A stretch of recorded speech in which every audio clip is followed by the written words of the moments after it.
Milk Crate Marauder. I should probably...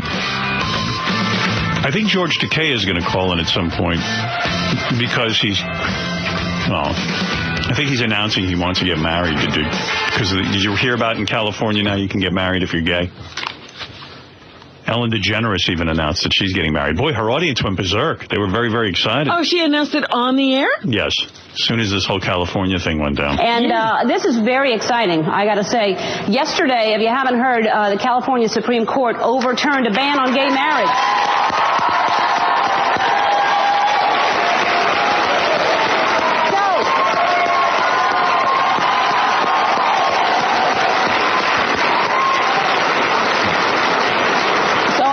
To say right now, for the first time, I am announcing I am getting married. Wow, they're excited. What's going on in this country? Audience is going berserk.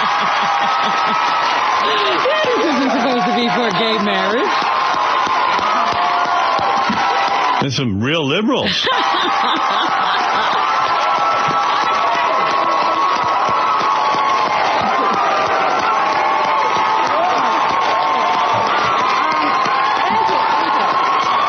I love it. Okay. Thank you. I will, thank you. I'll tell you who the lucky guy is soon. And I'm so excited. If I'm this emotional now just saying, and I can't imagine how that's going to be, but it's something that of course, we've wanted to do, and we want it to be legal, and we're just very, very excited. So that is my first time. She's DeGeneres, and her girlfriend is DeRossi. Yeah, a lot of duh. So on the gay front, our announcer, George Takei, has an announcement to make. George, do you want to say something? Good morning. Good morning, George. Are there wedding bells in the future? Brad and I are getting married. Oh. When? Is it going to be a big ceremony? Well, we're still in the process, that delicious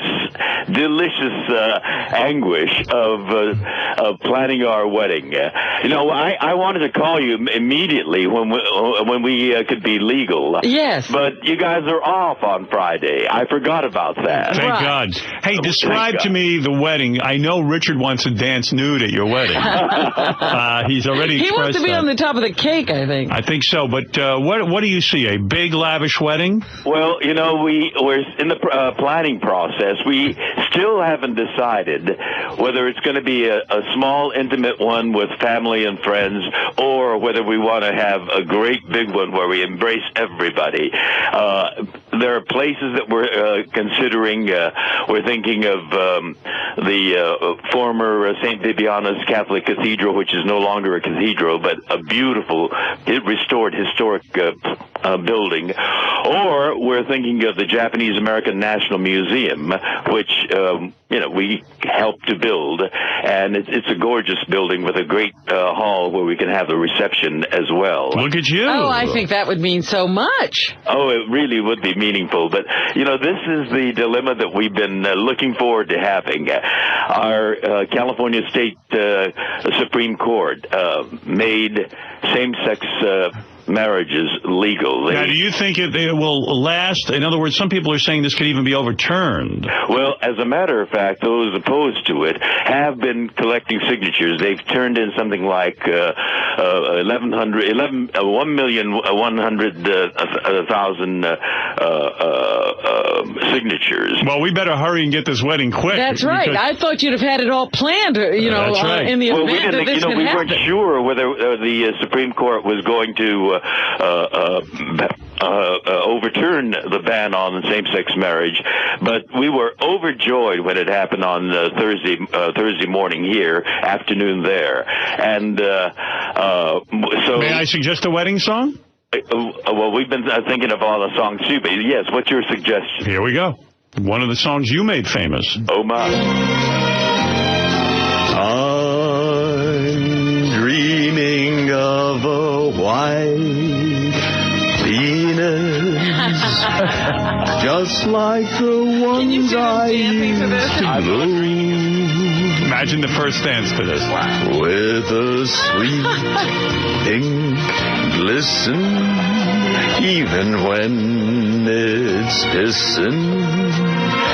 it sends a tingle through my throat.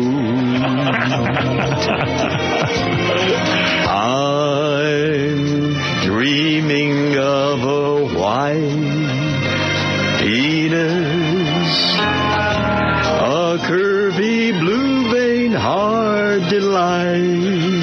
Big penis is dropping from the ceiling. I am gay and I'm horny, that's right. And I love one inside me Christmas night. How romantic. I love this. I don't have to dream about it anymore. You know, as you know, yesterday was our first Sunday, and you know what Sunday means to us. Oh, it was wonderful. We are legal now. We're no longer living in sin. Well, who's the bride? Well, we're both grooms. You're both grooms, I see. Now, what will you wear? Well, that's what we've been thinking of, too. Whether we want to be dressed in all white or tuxedo. I'm excited about the wedding. What? Absolutely. I'm excited about the wedding. Thank you. We wanted you to be one of the first to know, but you weren't on the air. You know what you have to wear? Assless pants. Where they cut the hole out of the ass? Chaps. You know, the Supreme Court gave us dignity now, and we are going to do it. And a dignified manner. But we are going to forge our own unique form and shape and style. Will your dog be there? She's passed. No, you got a new one, I thought. No, we did not. Oh, How dare that's going to be the wedding gift from me, a new dog. Really? Oh, well, thank you. Yeah. Another papillon. A papillon, yes, Are of you course. ready for another papillon? You know, I think we finally are. Papillon. Papillon. I think you're ready. I think you're ready. I think we're finally ready for another dog. Yeah, I mean, you need some kind of That's kids. beautiful. Here's my suggestion for a wedding song. Are you ready? I see the first dance, the groom and groom come out, and suddenly they break into... Brad's big balls, hanging in his underwear. When they're in my face, I'll take a taste and spit out the pubic hair. Brad's big balls, smacking on my rear. 'Cause juicy nuts slapping on my butt makes me one happy queer. Can we throw you a big gay bachelor party? Well, let me ask you Am I going to something. regret having recorded those songs? Never. Yes, of course. Who would regret that? You don't yet? But wait a minute. Who walks down the aisle to who? Well, that's where, you know, we don't want to, because there are all these traditions, we want to redesign it for ourselves. I see. We're going to have a unique wedding. We don't know, you know, how we're going to march in, how we're going to march out, where we're going to march in from. But this is all being discussed right now. Well, certainly you march out together. Who will be the maid of honor? Well, we're thinking of that. Nothing is, you know, we have about a dozen various options that we've planned. The only thing we know is that we're going to go to South America for our honeymoon. Oh. Yes. George, as your cuddly muffin, can I be the maid of honor? Oh, Artie, you would Can you be my muffin of honor? Yes. Muffin of honor. What about that? That would be a great idea. You're going to be on the list as one of the options. That means they don't want you there. Well, I'll sing Anne Murray. Oh, good. Yeah. Sing your song. This is a great wedding song. Yeah. Go ahead. Dignity. This is for you guys. All right. This is perfect, actually. Dreaming. I must be dreaming. Don't laugh. When I look into your eyes, what do I see? Heartbreak. There must be heartbreak for you and I. 'Cause when I get this feeling, Brad, I think I'm gonna die. And I know I just fall in love again. Just one touch and then... Would you sing that at the gay bachelor party? Bravo. Every wonderful. time. Isn't that a beautiful song for you? And I know I just fall in love again. And when I do, I can't help myself. I fall in love with you. You are gifted. You're the next American Idol. Yes. They're fantastic. I want to sing that at your wedding. You have no idea how much I'd love for my father to roll over in his grave again and again. Yeah, at least it would be some movement. He's like on a rotisserie. Yeah, he'll be like a rotisserie. It'll just be keep spinning. That'd be great to get a shot of a camera down in your father's grave and he's spinning like a dryer. But I don't care, because he had an archaic way of thinking, as much as I love him, George. This is the new way of thinking, the tolerance, George, may I say, of you crazy fucks getting married. I am so proud and happy to know that you can get married. I really, truly am. We are doing it legally. We waited for this for a long time. You know, we had domestic partnership in California, but we didn't want to do that because that was accepting second-class citizenship. Right. You know, separate but equal. And now we are equal. Yes. Congratulations. I know this was a dream of yours. Well, thank you very much. And I wanted all of you guys to know. And yes, Artie, you are, on the list with Nichelle Nichols. Would you do a duet with her? Of course. Oh, that would be your two voices together would sound just glorious. By the way, George, as you know, I am getting married as well. I know you They finally are. made it legal for me to get married. Well, you said you We are wouldn't so get happy. married until gay marriage was legal. Yes, so and now I'm you doing can it. get married too. That's right. And And thank you for holding out until it's legal for us. yes, and by the way, Phoebe Snow told me she will sing a song at my wedding. Oh, That's right. and what she's singing? We don't know yet. I haven't discussed it. Actually, it's Brad's Big Balls. Brad's Big Ball. What she's doing, she'll probably do a great version of that. You know what, George? I hate to tell you this. There's one monkey wrench here. In California, there is a law against Asians marrying whites. Oh. That's still on the There book. was. And California led the way on that. We had an anti-miscegenation law. And in 1948, we overturned that. Very good. And, Well, it was about time they overturned this law. And the U.S. Supreme Court didn't do it until 1967. So we were leading the way. In this. Will you wear a wedding ring? What? Will you wear a wedding ring? Yeah, we're going to, Brad's from Arizona. So we're going to Arizona and buy a turquoise wedding ring. I see. Silver and turquoise. We've decided on that. That's about the only thing we've finalized yet so far. Well, congratulations again. Really, it is a great Thank you, Howard, and thank you for the support you've all given us. Absolutely. It's been fantastic. Let me say, George, it's very appropriate that they turned over this law since Brad has been turning you over for 50 years. Absolutely. One can only imagine the hijinks on the wedding night. Oh, it's going to be great. Oh, it's all legal now.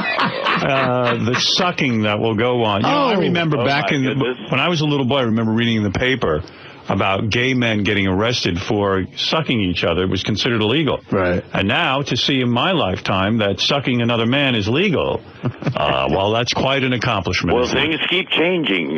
We are getting closer to the ideals of our democracy. Will you give Brad anal? I know you two don't engage in that, but will you give him anal on the honeymoon? It's a special night. We were going to do something very special on that wedding night. Because we've been doing it for over 20 years now. And what do you think? We want to do something very special. I smell a blumpkin. Will there be so ass play will definitely be an option for the wedding night? whole entire thing. In a way, it's good you two don't have ass play, because now there's something special for the honeymoon. something to do on your Something honeymoon. new. What do you think? Do you think you will be the woman and receive, or do you believe you will be the giver? It may be mutual. You're both going to take it in the ass. They both have to, be part of this marriage, so everything has to be consummated. I love it. We're going to consummate. Totally consummate. Just don't get pregnant.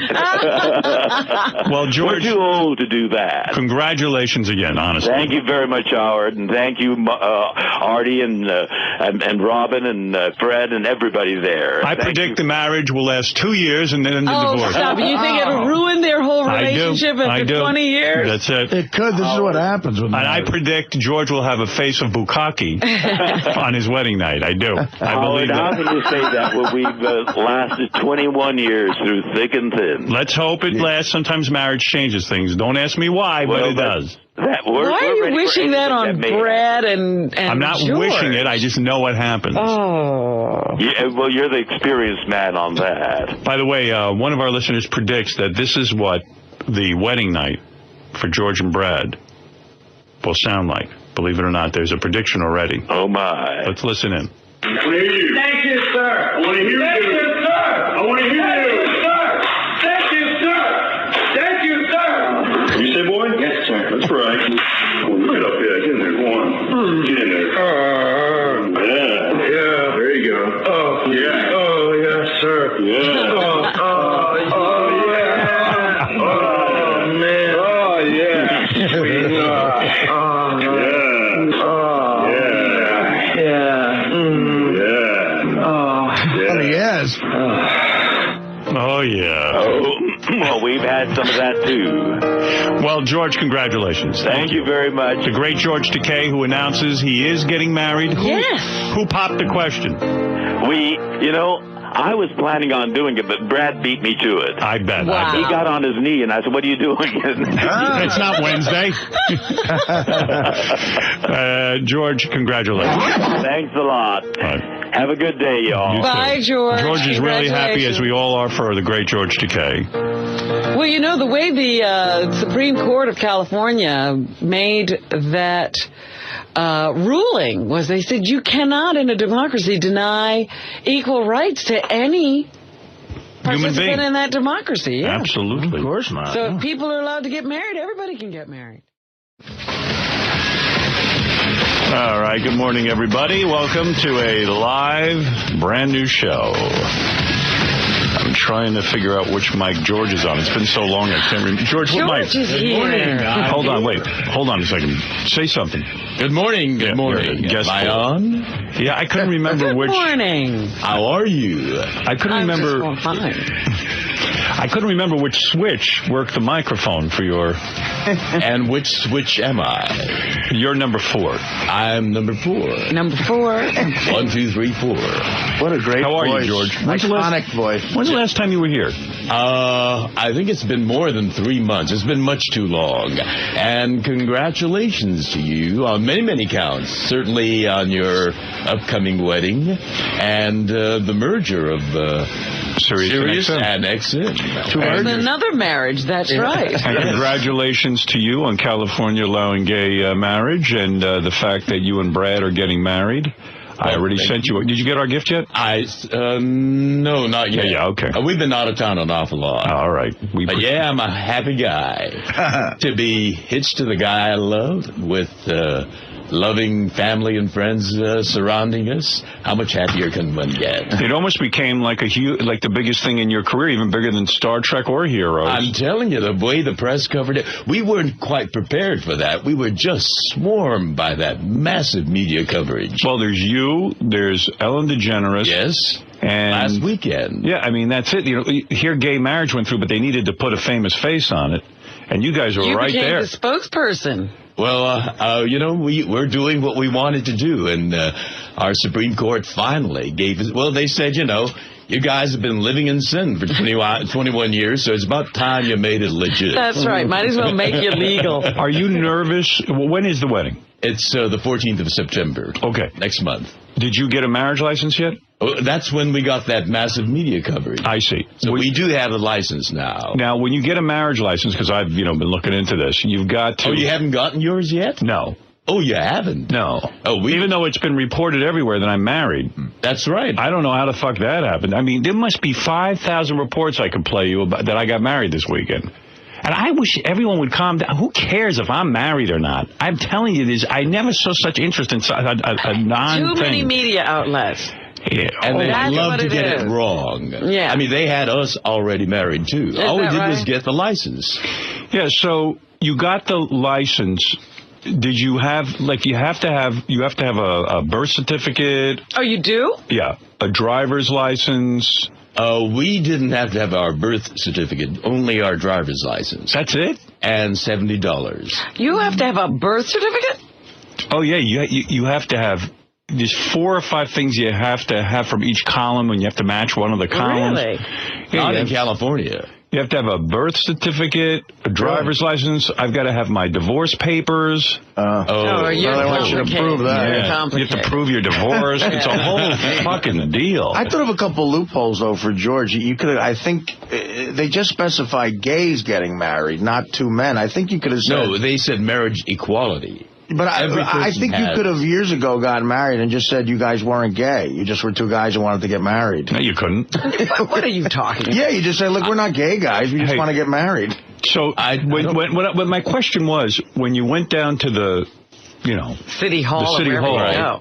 Did you have any thoughts like, wow, this could fuck everything up. This could mess it all up. Did you have any kind of trepidation? We were a little nervous, not because of that, but because it was, something that we hadn't expected to happen, and we were really excited about it. But how did people know you were going down to City Hall? Well, the press, this was the first day that marriage equality was going to start happening. So the press was there en masse. And when we showed up, we were just swarmed by them. We couldn't move. And then they asked, the mayor of West Hollywood was making a speech, and they asked me to make some comment at the same time, too. And so I said, may sweet equality live long and prosper. This is a big career move for you, in a way. I mean, I never saw so much publicity. You're on fire. Do you think he's getting married just for his career? I think it's for Brad's career. I don't think so. Yeah, Brad's become a name now. I know. Mary Ann from Brooklyn, you're on the air. Good morning. I was going to congratulate you. I wanted to be the first caller, but I can't believe I was sucking into that. It was all over the post, the computer. People were calling me wherever I went. People said, I said, yeah, I guess. Barefoot on the beach. I knew it couldn't be at all. No. We first. Tell me that. I would tell you when I'm getting married. I told you, we're having a family thing and a thing for our friends. So why did the Post print that? Why? Everything they print about me is wrong. I mean, in fact, I spoke with Lisa G through a third party, and because I said, well, according to Lisa G, and Lisa G said, look, I never reported that. I reported that Beth was going to wear a sundress or something with your family. Right, and barefoot on the beach. Something like that, and that's not even true. I don't even know what that is. So here's every media outlet reported it, and it's completely false. Could I give you my take, Howard? Is this going to be around like the Labor Day weekend when you have vacation? You know what? I don't even want to talk about it anymore. I'm sick of it. I'm actually starting to get, what do you call that, cold feet. Not because I have any doubts about Beth. I just don't like all of this hoopla. It's too much, Howard. Too much for me. I'm not George Takei. I can't handle it. He can't take it. I can't take it. You better talk him down. It's for you and your family to be proud. I should have just taken her off somewhere and married her. That's what I wanted to do. I love you so much, Howard. I saw your tattoo on your ring. It's hot, sexy thing, Howard. If it wasn't Beth, I wish it could have been me. No, you don't. Trust me. You laugh at that. I love you. You don't want me mounting you. Trust me, Marianne. I love you, All right, Howard. thank you very much. Congratulations. You have no anyway. idea what it's like when I mount a woman. Are you getting helicopters flying over your place? No, nothing like that. Oh, good. Yeah, it's enough already with this marriage stuff. I know. The press... I'm like the bride-to-be here. I mean, what is it? I'm a man. I don't care about this kind of stuff. I care about just getting laid and having fun. I'm a scores man. I like meeting girls. I like meeting guys. I like to have fun. Fuck you. I'm not about pictures. And if you don't like it. And if you don't like it, it's too bad. Here, I'll play you some of these. Did shock jock Howard Stern and longtime fiancee Beth Ostrowski get married? His coworker. She better change that name. Nobody can even say it. That's atrocious. Report Stern and his gal pal. Like a Trotsky. Yeah, really. Did in fact tie the knot on the beach yesterday. An article featured in New York Post page 6 also says. And wedding bells will be ringing for the shock jock. Howard Stern was reportedly to marry his longtime fiancée, Beth Ostrowski, on the beach today. Ostrowski? Oh, my God. Not barefoot. That's a tough name to say. Were invited. Friends will be celebrating at a big... Yeah, but this is the first time like 2 in a row got it. Yeah. We have no confirmation on this, but celebrity watchers are abuzz tonight with Howard Stern wedding news. Now, this is video taken in the past of Shock Jock and his longtime girlfriend, Beth. Shock Jock. Everybody's like so floored by this. They can't do anything right. Trotsky. The talk is the two were supposed to be married in a quiet beach stay. She said a Trotsky, too. Well, who could say that name? Well, she got, she stumbled over Shock Jock, then Ostrowski was looking at her. You know, maybe it's a good thing you're getting all this hoo-ha right now, because then when it actually happens, they'll miss it. It'll be passé. Yeah. It's a Polish name, by the way. It's weird that I'm marrying a Polish girl because, like, you know, my whole childhood I heard about how horrible Poles I know. were. All you have to do is say Poland to him. It's like, slowly I turn. Right, yeah, it's like, you know, when the Germans came into Poland, the Poles took the Jews and they killed them and slaughtered them, and they loved it. And Poland was a great place to live. It was a great city. It was a cultural center. And then when they killed all the Jews, they got their payback because now it's just Poland. They lost all their culture, and they lost. Now it's just Poland. They lost everything, and they were jealous of the Jews. And the Poles then, you know, I was afraid of everything and everyone growing up. And you still are. Yes. The Poles gift wrapped the Jews for the Germans, and then I'd go to bed and have a fucking nightmare. But no, but you see, I wonder why. But my mother's more enlightened now and forgiving and. Well, the Germans must have been scary motherfuckers because the Parisians let them walk right in, too. Right?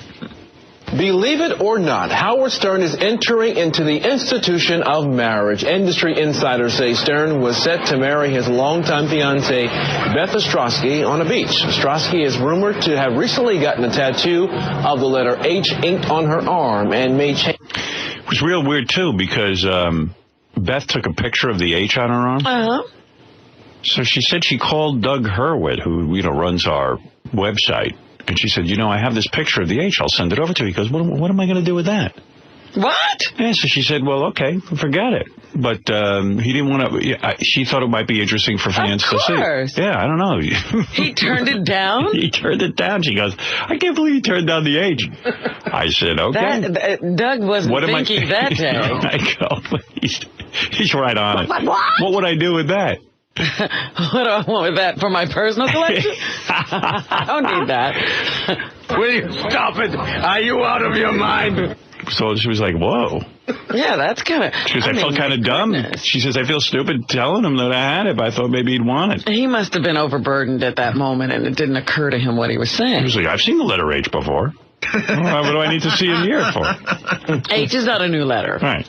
Shock jock Howard Stern is set to tie the knot in October, but he will also have a pre-ceremony this weekend. People are all confused. Like it's turning into some bizarre Pam Anderson, Tommy Lee thing. Like he's set to get married in October, but he's having preview weddings before the real thing. Runner-up weddings. Okay, get ready, everybody. Listen to this.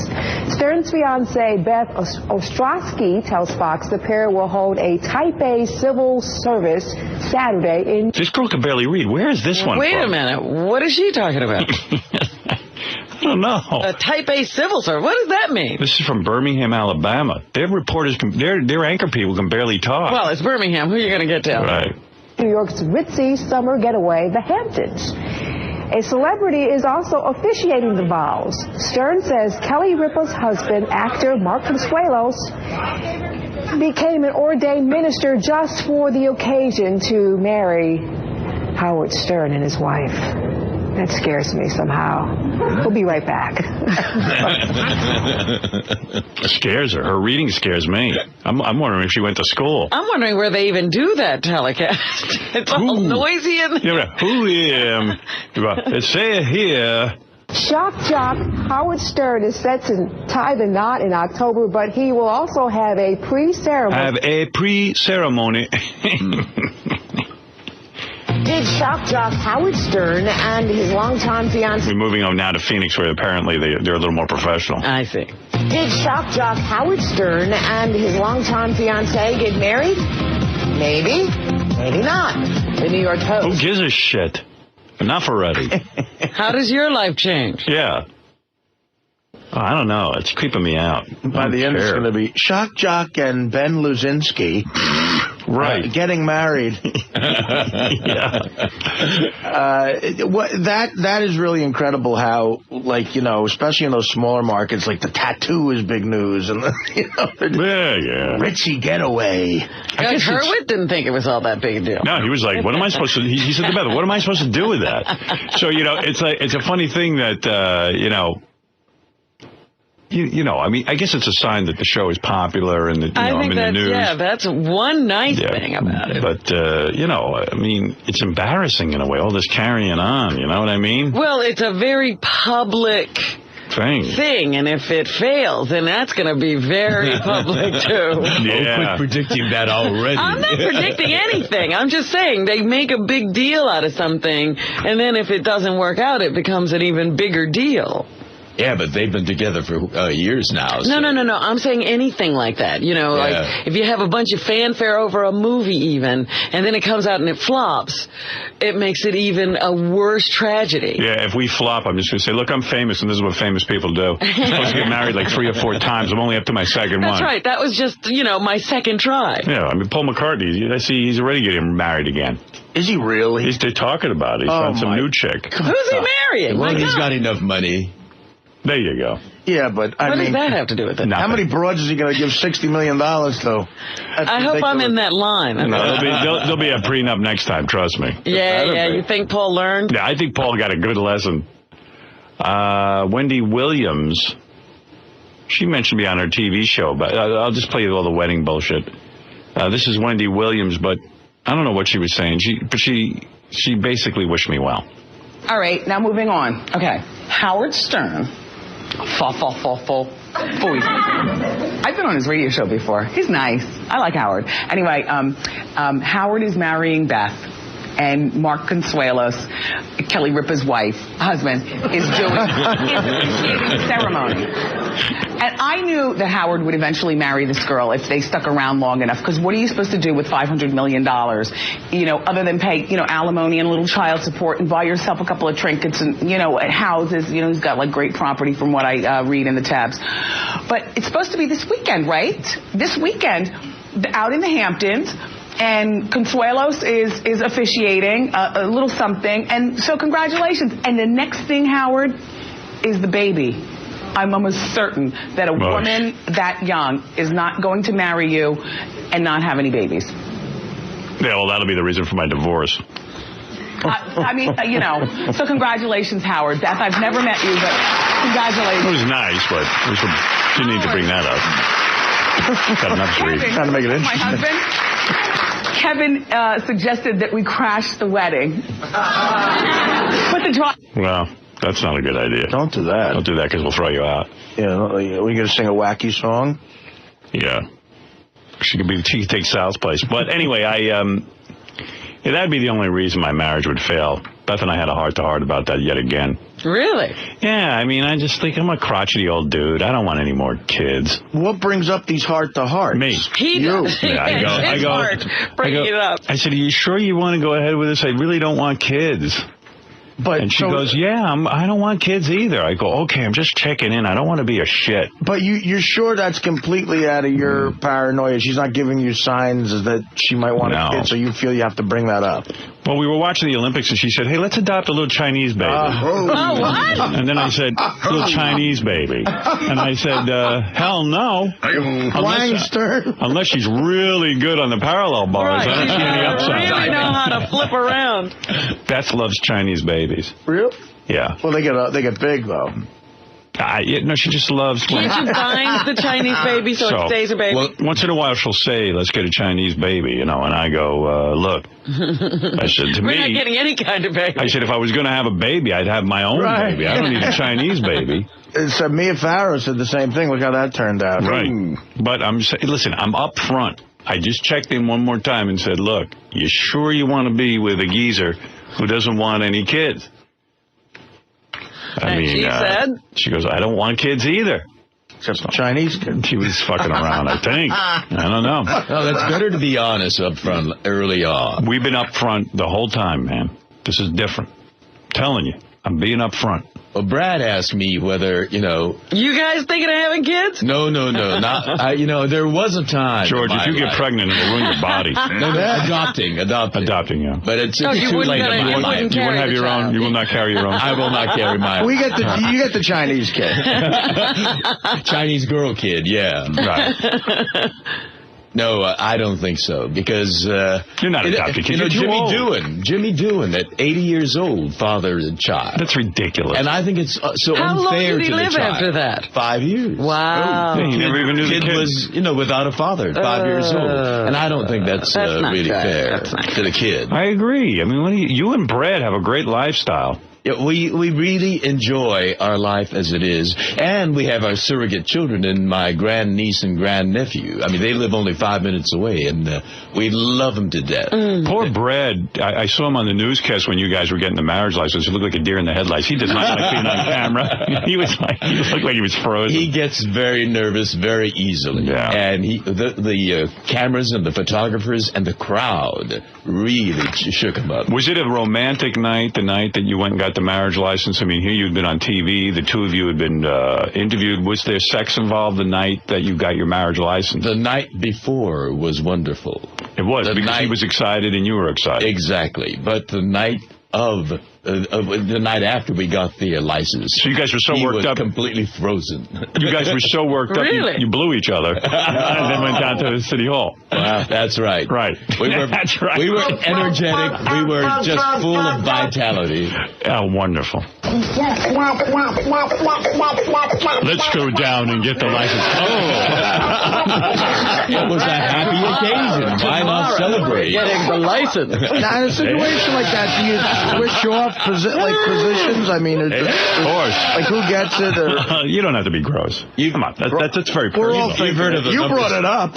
69. Well, you two blew each other. I went down. I'm sorry. I'm trying to get gross. Listen, George is not only in a gay marriage, he's in the gayest marriage. Well, I'm just curious. This is the Howard Stern Show. I know, yeah. George is back in town. George is back in town.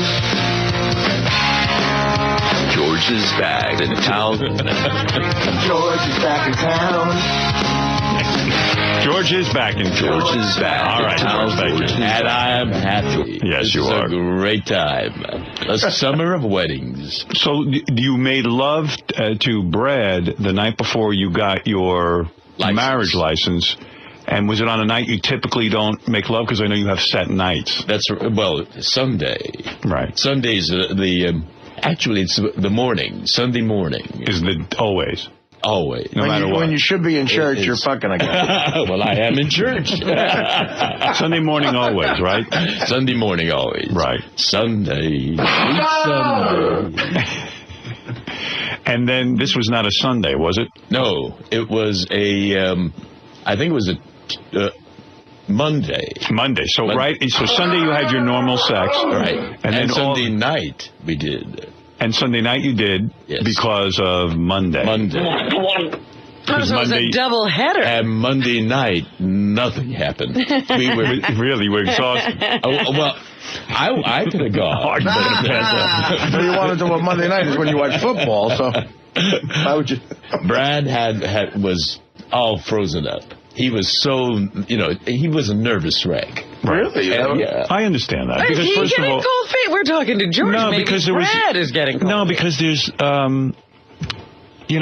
he's not used to all this attention. I mean, I understand. They were at home. He was going but he was going down to City Hall, and reporters are going to cover this thing. And what about your penis? The one show, Good Morning America. I think it was Good Morning America. You guys were next to each other, and Brad, he was had a smile concreted to his face. Yeah, right. That expression never changed. And he kept you guys did look like the happiest two people alive. We did feel which great. was nice. Brad looks like a guy who's not out of the closet and just got outed. He's just like, it's hard on Brad. It is hard. But you don't think this will have any deleterious effect?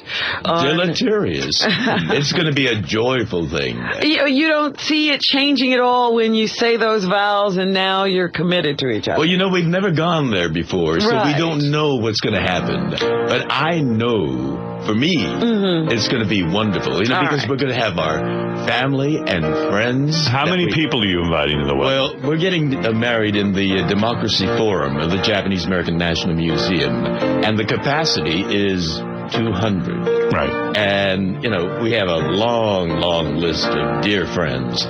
So we feel terrible that we couldn't invite them all. You guys are invited. Yes, I know that, you know, you have a show on Monday. We sent our regrets, but we did send a gift. Oh, bless your heart. You know, thank you so much. That's very thoughtful. Yes. We haven't seen it yet, but we appreciate it very much. It's very kind of you. And I made a donation. Yes, I know. You were so generous. Thank you. And that's very important what Arnie did. Because what did he do? He gave a very generous donation to the Human Rights Campaign. Well, that's what it said. In the card, it said you could either send money or... In lieu of a gift, actually, which was very nice. It said you could donate to the Human Rights Campaign, and that's what I did. But Arnie was on heroin at the time. He didn't mean to write that check. No, this was before heroin. Well, that was why the sum was so generous. By the way, George. Oh, is that why? No. I'm always generous, George. And the reason for that is, you know, there's a ballot measure coming up in November in California. People who want to nullify the Supreme Court's ruling and take away our marriage. Oh, no. And Arnie is You mean as soon as you get married, you could be nullified? Well, we're gonna fight it tooth and nail. Did you believe people are wasting their time? Really? Arnold Schwarzenegger, good for him, is on our side this time. Finally, he got on the right side. Well, remember on this show, you yelled at him and you told him off. And it obviously got through his head. I'm sorry I brought that name up. Hey, Arnold hurt himself this weekend. What did he do? What did he do? I forget it now exactly what happened to him, but he's hurt his leg again. It's like he's falling apart. Well, there he is. Yeah, he's carrying a lot of weight now. Is he? Yes. He's heavy. Not only physically, but also, you know, we have we don't have a budget for next year yet. Right. And he's been trying to cut this and cut that. And the prison workers guards are campaigning against him. The school teachers are going out on strike against him. He's got a lot on his head. By the way, George, I wanted you to also know that there is a new Artie sitting next to you. I know. Since your return, Artie is now seeing a therapist. He's in intensive recovery. Well, he congratulated me. When I first saw him this morning, I said, you know, I am so proud of you, Artie, because this came on his own initiative. Well, no one made him do it. Artie gave me a book as a gift, the John Belushi book, which I now have at my home.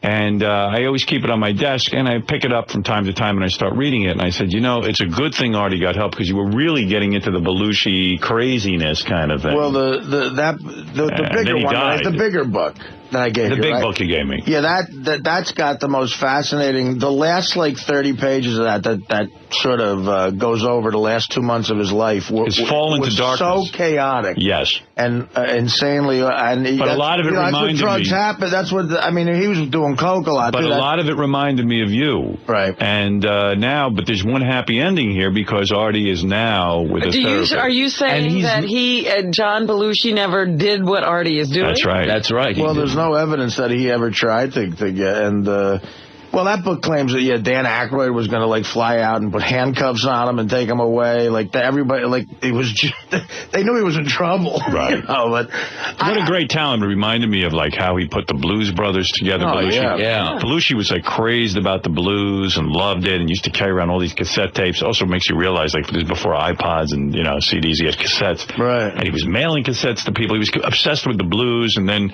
he started to put together sort of a band, and then the thing took off on Saturday Night Live. Everyone expected it to be shit. Record companies turned them down. Yeah. And I'm thinking, gee, what a great creative force. The guy really did a lot of funny things. And then he died, of course, at a very young age. 33. Doing a speedball, with some girl in a room, and that was the end of him. And the parallels between how him and Farley died are it's actually kind of eerie. They were both 33. They both died with some shady broad giving them drugs. Right. I think that chick actually shot up Belushi. That's what she admitted to. Right. She went away for manslaughter. Yeah, I don't know. I don't know if she ever admitted or not, but I don't remember the story. She got convicted of manslaughter. Yeah. She did time. And how old are you now? I'm 40. I got 7 years Muffin, you are on them and looking the best. Jesus. You look the best. And I saw you on Entourage. Oh, and yeah. you were glowing. Oh, thank you. I mean, when you shave yourself. Well, Leslie Bibb, I was kissing Leslie Bibb on the lips. Yes, you sure were. You're saying when he shaves, he wasn't acting. When he shaves himself, he looks better. he looks great, and right now too. Look at his eyes. Yeah, clear. I mean, you feel great too. How many days sober? I feel awesome. I have 19 days. Look at this, George. Yeah. Fantastic. Right. You know, you make all the rest of us feel good, too. Oh, really? You are a delicious-looking cotton muffin. Actually, Brad is in trouble. Artie's probably hot right now, actually. Yeah, well. That's why he's glowing. Kathy Evelyn Smith did 3 years. She did do 3 years. Yeah, Kathy Smith. Man. So anyway, that's an update on George. It's an update on Artie. Look at all the good things that are happening, George. Very positive. Yes, indeed. Good summer. By the way, I do want to mention again that George is back in town. George is back in town. George Takei, of course, our announcer. Yes, George. I love black wax. I love black wax. I know you do. Yes. I love black wax. And Artie Black. Oh, my. George is back in town. And everyone's happy. George is laughing it up. Oh, I feel very welcome now. Soon to be a bride. George. Now, who's the fiancé and who's the groom? Well, George is both the fiancés. They're fiancés. Did you introduce Brad now as your fiancé? My spouse-to-be. Spouse to be, yes. There's not no fiancé. particular term like fiancé for... This is my... You don't say this is my boyfriend. You say this is my fiancé. My spouse-to-be. My spouse-to-be. Is that the new gay... Because they're gay terms. Because you got to get a word for that. Supposed to be cumbersome. You know, in a way, you're fiance. You know, in a way, you're fiance. You know, in a way, you're pioneering what's going to happen in the future for gay couples in the sense that you are determining even the way you introduce your fiancé. Yeah, we are blazing a new trail, I think. But, you know, I look forward to the... You know, my aunt's married to a Caucasian man. Right. And in the 40s, that was... taboo. Against the Constitution. Until the California Supreme Court in 1948. A white woman could not marry a Asian man. Wow. Or a black man. Yeah. You couldn't marry between races. That was against the law. Purity of the race was a big wow. You didn't know those laws were on the books? I did not. And it took 19 years before the U.S. Supreme Court ruled for interracial marriage. By the way, I don't think it's going to take 19 years for the U.S. Supreme Court to rule for marriage equality for gays, lesbians. By the way, in honor of your marriage to Brad, we are going to give you a bachelor party this week on the air. I haven't been a bachelor for 21 years. Well, this is tradition, This is George. tradition. You're a pioneer. This is something we have to establish. You are getting a bachelor party on the air. You mean you're making me a bachelor? I'm making you a bachelor party. I think Brad will have a thought or two on that. Well, I don't care. Like we said, you're a trailblazer, and you have to set the tone. Like it or not, but you're putting me back on the norm. Just because we're not blazing. Like it or not, just because you couldn't get married, George. Yes. We have to do it all as if. Oh. Let me tell you something, George. Old-fashioned way. You are getting married, and before a marriage, you have a bachelor party. That's the way it's done. I see. And you should have one. And you, my friend, are going to get the best blowjob from Fred Morris. Fred, tell him what you're going to do to him. Fred's been practicing. Tell him what you're going to do at the bachelor party to him. From Fred. Oh, Fred. Fred, you know Fred. Fred, what are you going to do to him? Anal. Sure. You're going to give him or you're going to let him have it? We can try both ways. We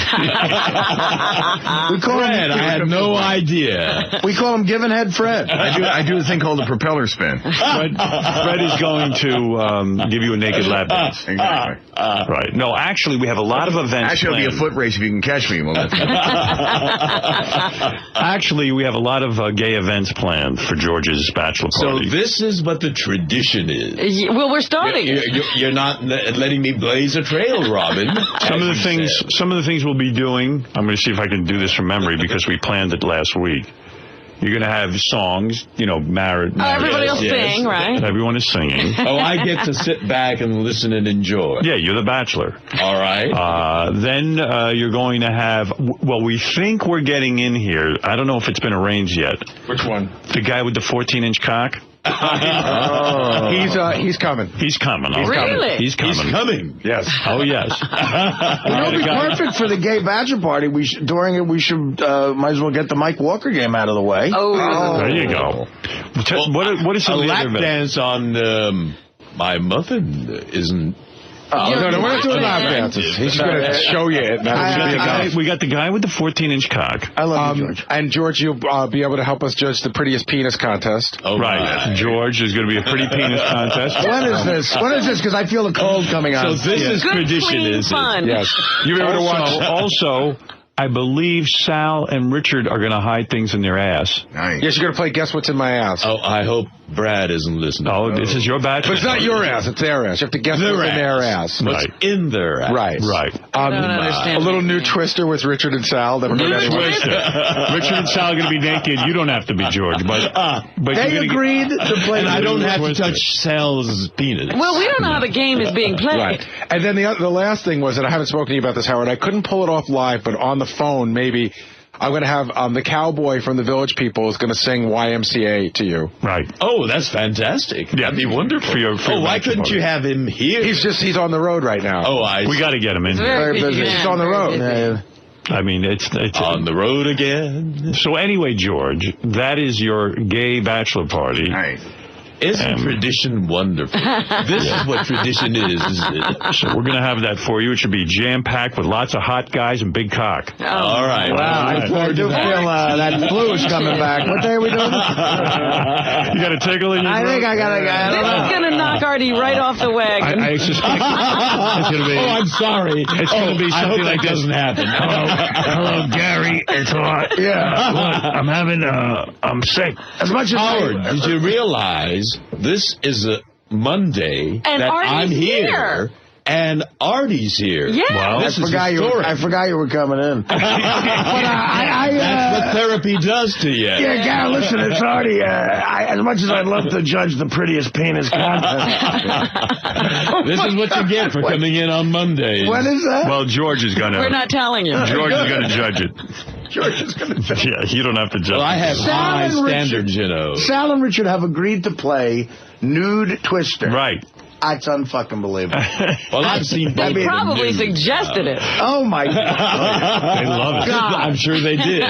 Well, good luck in the Twister game. Hope you win, George. You'll be able to beat those is guys. there a win and losing? Sure. Oh, sure. I can lose the game. If you're in the game, you're automatically a loser.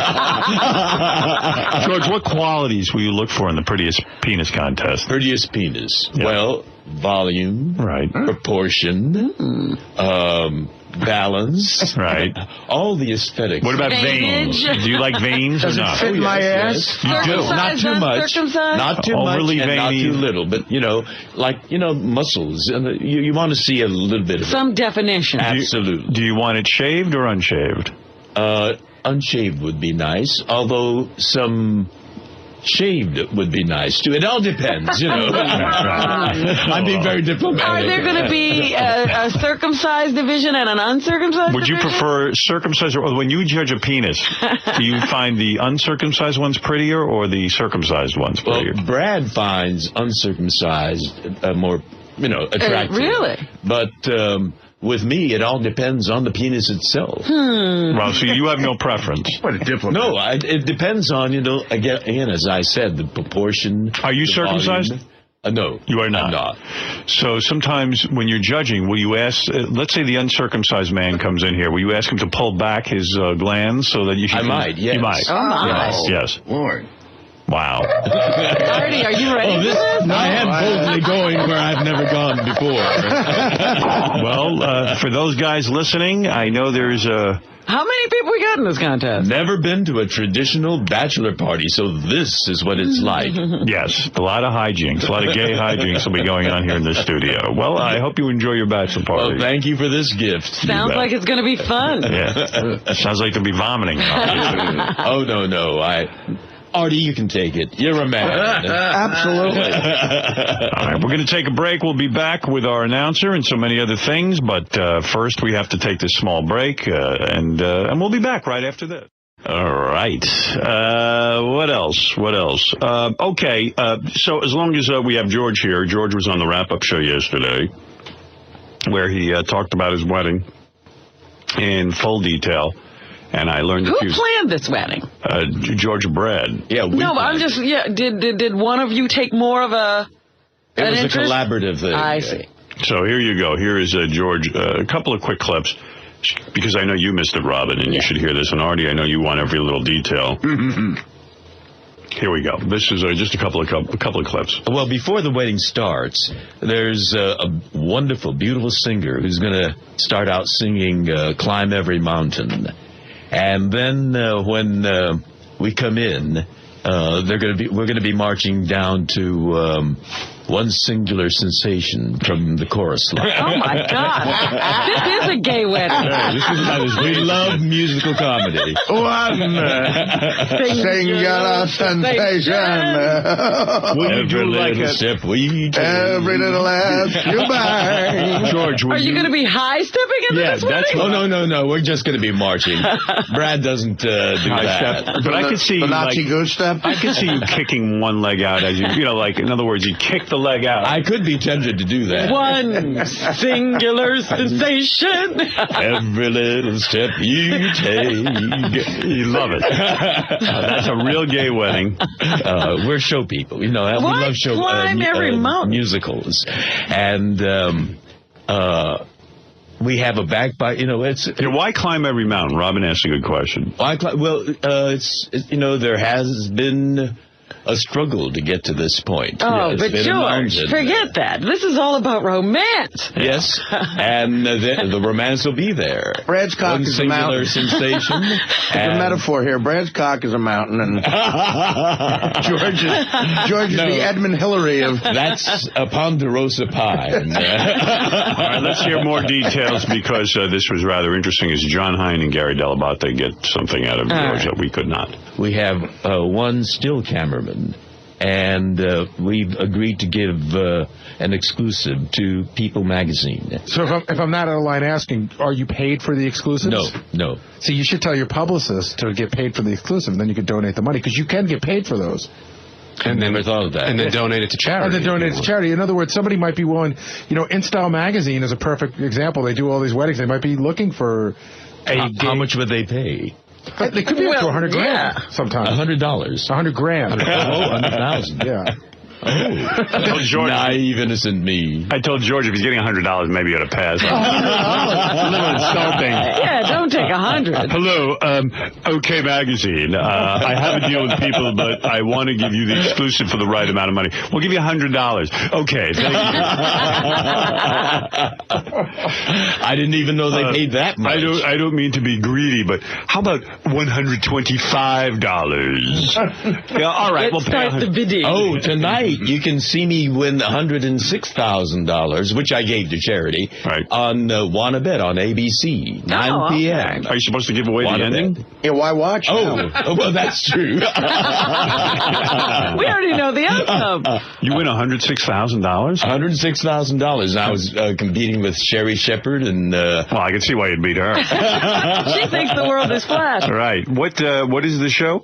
It's called Wanna Bet. Is it a new show? It's a new show. It's a summer game show. I believe the show I've seen. It's where you sit there and you have to bet whether or not the person will do a certain stunt, whether they can do it. Exactly. Some preposterous activity. Like one of those on our show was a German guy who can lick a CD and by his licking, he can tell what the song is and who the artist is. That's ridiculous. Isn't that preposterous? Yeah. But anyone who claims to be able to do something that outrageous, there's got to be some legitimacy to it. So Sherry Shepherd bet that he could do it? She bet he couldn't. And I bet he could. And he did? And I won, yes. You're telling me the guy could lick a CD? And tell it was what the amazing, song was. yeah. Well, how do you explain that? Did the guy explain he it? he apparently has very sensitive tongue, and he gets a lot of practice at There's it. probably some real small print on this thing. And you look close and you get... What song was it that he was able to I can't remember what it was. We got to get did that it guy last in year, here. actually. I can't even believe what you're telling me. It was Lick It Up by Kiss, or which thing's Lick It Up, Dockin'? We got to get him in here. I want to see that. They flew him over from Germany. I think he's from Munich or something. Who is Has to Sherry be. Shepherd? She's on The View. She's that fat black chick who thinks the world is flat. She was said, I don't know that the world is round. How do you know that? I've never seen it. I've never seen the world. Oh, that broad, yeah. Oh, she's funny. She's a fucking piece of work. I've never seen the world. Have you? Have you seen it for yourself? How you know the world is round? Prove it. And she's never seen anyone lick a CD. You don't know O.J. did it. You don't have a videotape. I didn't see it. You didn't have a videotape of that. I think the World Trade Centers are still standing. They just got some invisible paint on those motherfuckers. Sherry Shepherd. That's a genius. Will there be any Star Trek element in the wedding at all? This might look and sound like a Star Trek element, but they really are good friends. My best man's going to be Walter Koenig. Oh, great. Who played Chekhov. And the best lady, initially we were calling her matron of honor, but she didn't like the word matron, so we decided on best lady, and that's Nichelle Nichols. Oh, that's great. That's awesome. But it's got the Star Trek element, but you're doing it because they're really They friends. really are genuine. You know, we have them over for dinner, and we've been over to their home for dinner parties at each other's house, and Walter was the first one who kind of smelled who I really am. Right. And that was all right. Let me smell your ass. Was your ass burning from a night before? I meant to say smelled out. Totally Walter. He smelled. Walter figured out that you were gay? Yes, he did. How did he know? I don't know. There must be some... Maybe he can lick you. He has gaydar. He can lick you and tell what you are. Howard, Walter was sitting next to him for, 3 years? I'm sitting there. If I didn't know, I think I'd know. Well, you know how I first knew that he knew?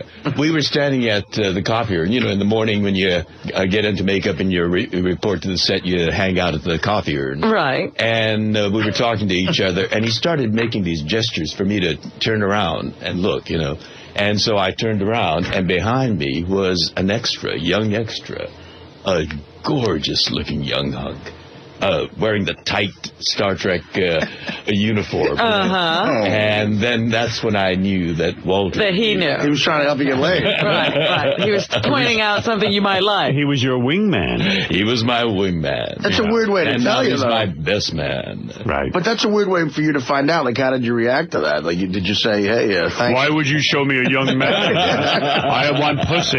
Right, I guess I'd sent out enough messages already by that time. You mean by talking and just acting? He'd seen me, admiring some of the extras. Right. And dropped enough hints. The kind of extras that I looked at. I mean, we had some gorgeous girls, too. Alien, green-skinned aliens on the set. And I looked at the green-skinned men rather than the women. The dynamic with extras on those shows, they're not allowed. I don't know what it was like in the 60s, but at Mad TV, we didn't have a budget. We didn't have a budget for stand-in, so we had to do all that camera blocking ourselves. Right. The extras would come for it because they had to be there too, and I guess there were enough incidents by then where extras were not allowed to talk to us unless we spoke to them, and it was so odd. And there was sometimes when there was a really hot chick that... There was a couple of guys in the sketch who were trying to figure out how to approach her. And I banged a couple extras myself there, but you feel like you're preying on these needy people. It's almost like vampires when they have those people that service them, you know what I mean? The humans that they drain every once in a while. Right. One of the guys on the show was just a real ladies' man. He wants to fuck 400. But they're walking around in these ridiculous sketches and stuff, like, like I'm in a pig outfit or whatever.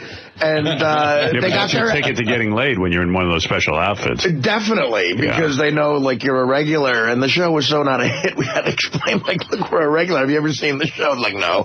But it was such an odd thing. I mean, I don't want to badmouth extras, but there's lifelong extras out there who make, 60, 70 grand a year doing extra work. It's what they do for a living. Some of them even give up on becoming mainstream actors. They live out there and they have a community together. And most of them seem to be odd, like off-center people, like a stalker thing. But some of them were just these young, smoking hot fucking chicks who want to figure out what's going on in the business. Definitely, yeah. Recognized, yeah. So, George, when you were on the set, did you ever gay bash at all or talk badly about gays to try to hide that you were gay? Like, oh, look at that guy. He's a girl. No, I did not. I put on the facade of a liberal, and try to get people to be more broad-minded. Well, you are a liberal. I am a liberal, but, a heterosexual liberal. But it was not a gay liberal. I'm fine with gay guy. I'd fuck a guy. I'm totally straight, right? I mean, you would be the guy who go, I'm not gay, but I certainly understand that right. Yeah, right. I mean, I really didn't make that preface either. Right. But I just gave the impression that I'm straight, but, Yeah, you would say, like, I need some pussy, but I certainly understand the need for cock. Last night's pussy was great, but it could have been cock. Did you bring women to parties because you wanted to keep people off the... I did. Yeah. I did. Poor broads. They thought something was going to happen. And there were premieres, and you had to have someone on your arm. Right. What a waste of time. I got into this nice dress, and nothing's going to happen. Beard. Isn't it amazing how much time you waste in life with that kind of thing? It really is true. It is. It was a late... I mean, there were some became very good friends, and others, were kind of ornaments, that had for the... Here's George from the wrap-up show yesterday. This wasn't what I'd call creepy, but shocking. I was at the baths. As a matter of fact, in Indianapolis, Indiana. They have baths there? I mean, Middle America. Right by the and I was there in a different capacity. I was there for I was on the board of the Southern California Rapid Transit District, and we had a transit conference there. And so I wasn't in the Star Trek, context. But one night I went to the baths, and this was pre-Brad, and there was this gorgeous young guy from, Indiana. And it was Larry Bird. I was following him in the corridors, and he went into that room, and I kind of leaned on the doorway and said, "Hi, how are you?" And he looked up, and I saw his eyes light up, and he said, "Sulu?" And suddenly, that prickly sense of, oh my God, and the sense of, I was starting to get excited, and all of a sudden, limp.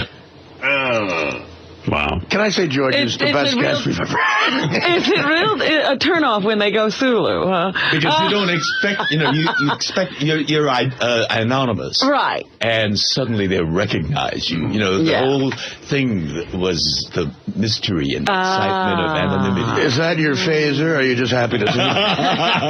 Set your phaser to stun. It certainly is on stunning. You know who else went to a bathhouse? Who? Was... John Hine? No. Yeah. What's he going to do there? David Letterman, I believe. David Letterman? Really? You remember? Thank you for calling. How may I help you? Hi, how are you? I'm fine. Very good. My name's Vinny Favale. Are you familiar with David Letterman? Yes, I am. Okay. We'd like to make some arrangements to shut down the club for a couple of hours and have him come in. Have him come in where? To the gay bathhouse. Have David Letterman come into the bathhouse. Well, hold on, because here's Rupert. Rupert happens to be David's lover. Hold on. Okay. Hi. Hi. Hey, I'm Rupert. I'm in with Dave. Okay. We want to find a little bit about your facilities. All right. Let me put Dave on the phone. Okay. Hold on one second. Hello. Hello. Hello. Yeah. Is this the?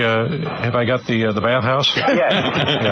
Yeah. Let me ask you something now, because this is very between us. No problem. All right. Now are there towel boys available? They're not towel boys. Yeah.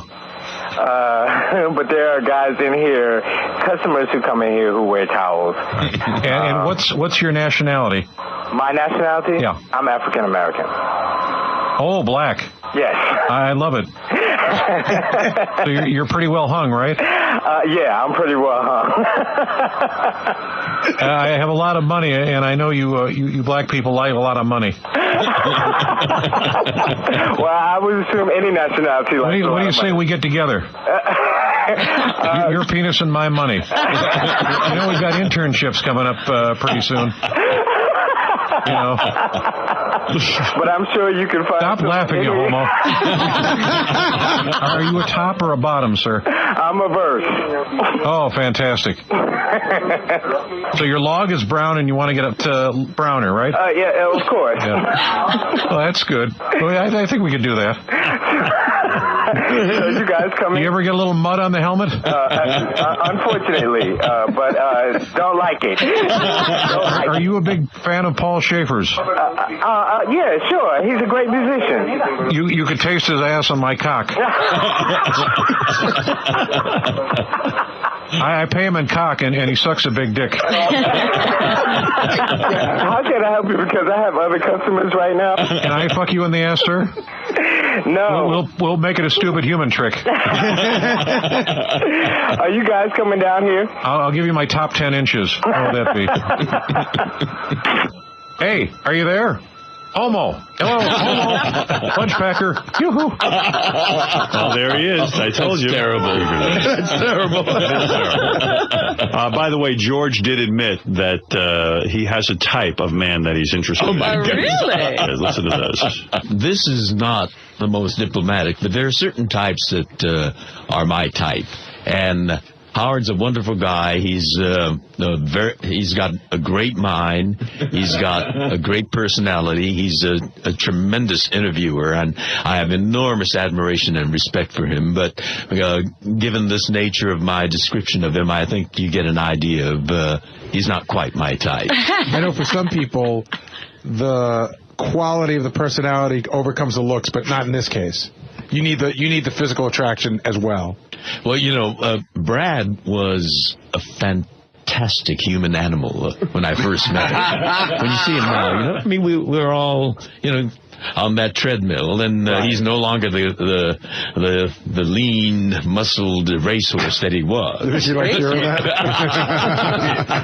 Well, as a matter of fact, I wanted to capture that, so I got a very fine artist, Denis Ponty, to paint him as he was then. Oh, that's great. I wanted to remember him, nude. Yeah. And as a remembrance of Brad now, I got another great artist, Don Bacardi, who you may have heard of, to do a nude of Brad today. So I have a before and after. Jesus. George, wow. Why not just take a photograph of the man? I mean, why? Yeah, why always having these guys paint him? What is with the painting? I know these wonderful artists, great artists, Right. And that means Brad's got to be there nude and stand there and pose for hours. That's the rough part. He said it was difficult. And so the second time around with Don Bacardi, he chose a sitting down position, not standing up. Well, and Brad likes to be nude and pose for hours in a reclining position? Well, he comes from a nudist family. When he was a kid, of course, his parents took him to a nudist camp, and in the summertime. I'm just saying, it's Turned a lot him gay. It's a lot. I know he's busy running your empire. I mean, it's a lot of hours standing there nude in front of these painters when you can just take a photograph. Well, with Don Bacardi, it was just one day. One day. Yeah. One day of posing. That was all he could take, Don Bacardi. Now, have Brad's parents gotten out of prison yet? He wasn't the lean racehorse anymore.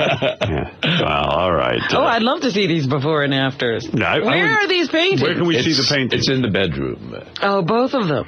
You think we could get? No, we won't see them unless you bring them out to the living room. I would love to put on my website here. No, that day will never come. Would you like to see? He won't allow it. So when guests come over, like Nichelle Nichols and Walter Koenig, and they come to your home, they've never seen them. You don't bring them to your bedroom. Well, but they're in the dressing room part of the. Walter, can I freshen up your drambuie? And would you like to see Brad's cock? 2 times. So the paintings, they live in a room that is a closet, so to speak. So they the dressing area. Dressing area, and you never bring people into there. No. What about cleaning people? They get. The cleaning people see. Oh, they have to see them every day. When you hire them, do you say to them, look? Well, it's Adelia. Adelia. Do you say to her, listen, there's going to be a nude picture of Brad. I don't want you to get frightened when you walk in there. I don't remember mentioning it to her. She just cleans. Right. And she didn't make a big thing out of it. Do you ever pleasure yourself to the picture? Do you ever look at it and in whack the off? shower? No, I can't see it from the shower. Right, okay. All right. No.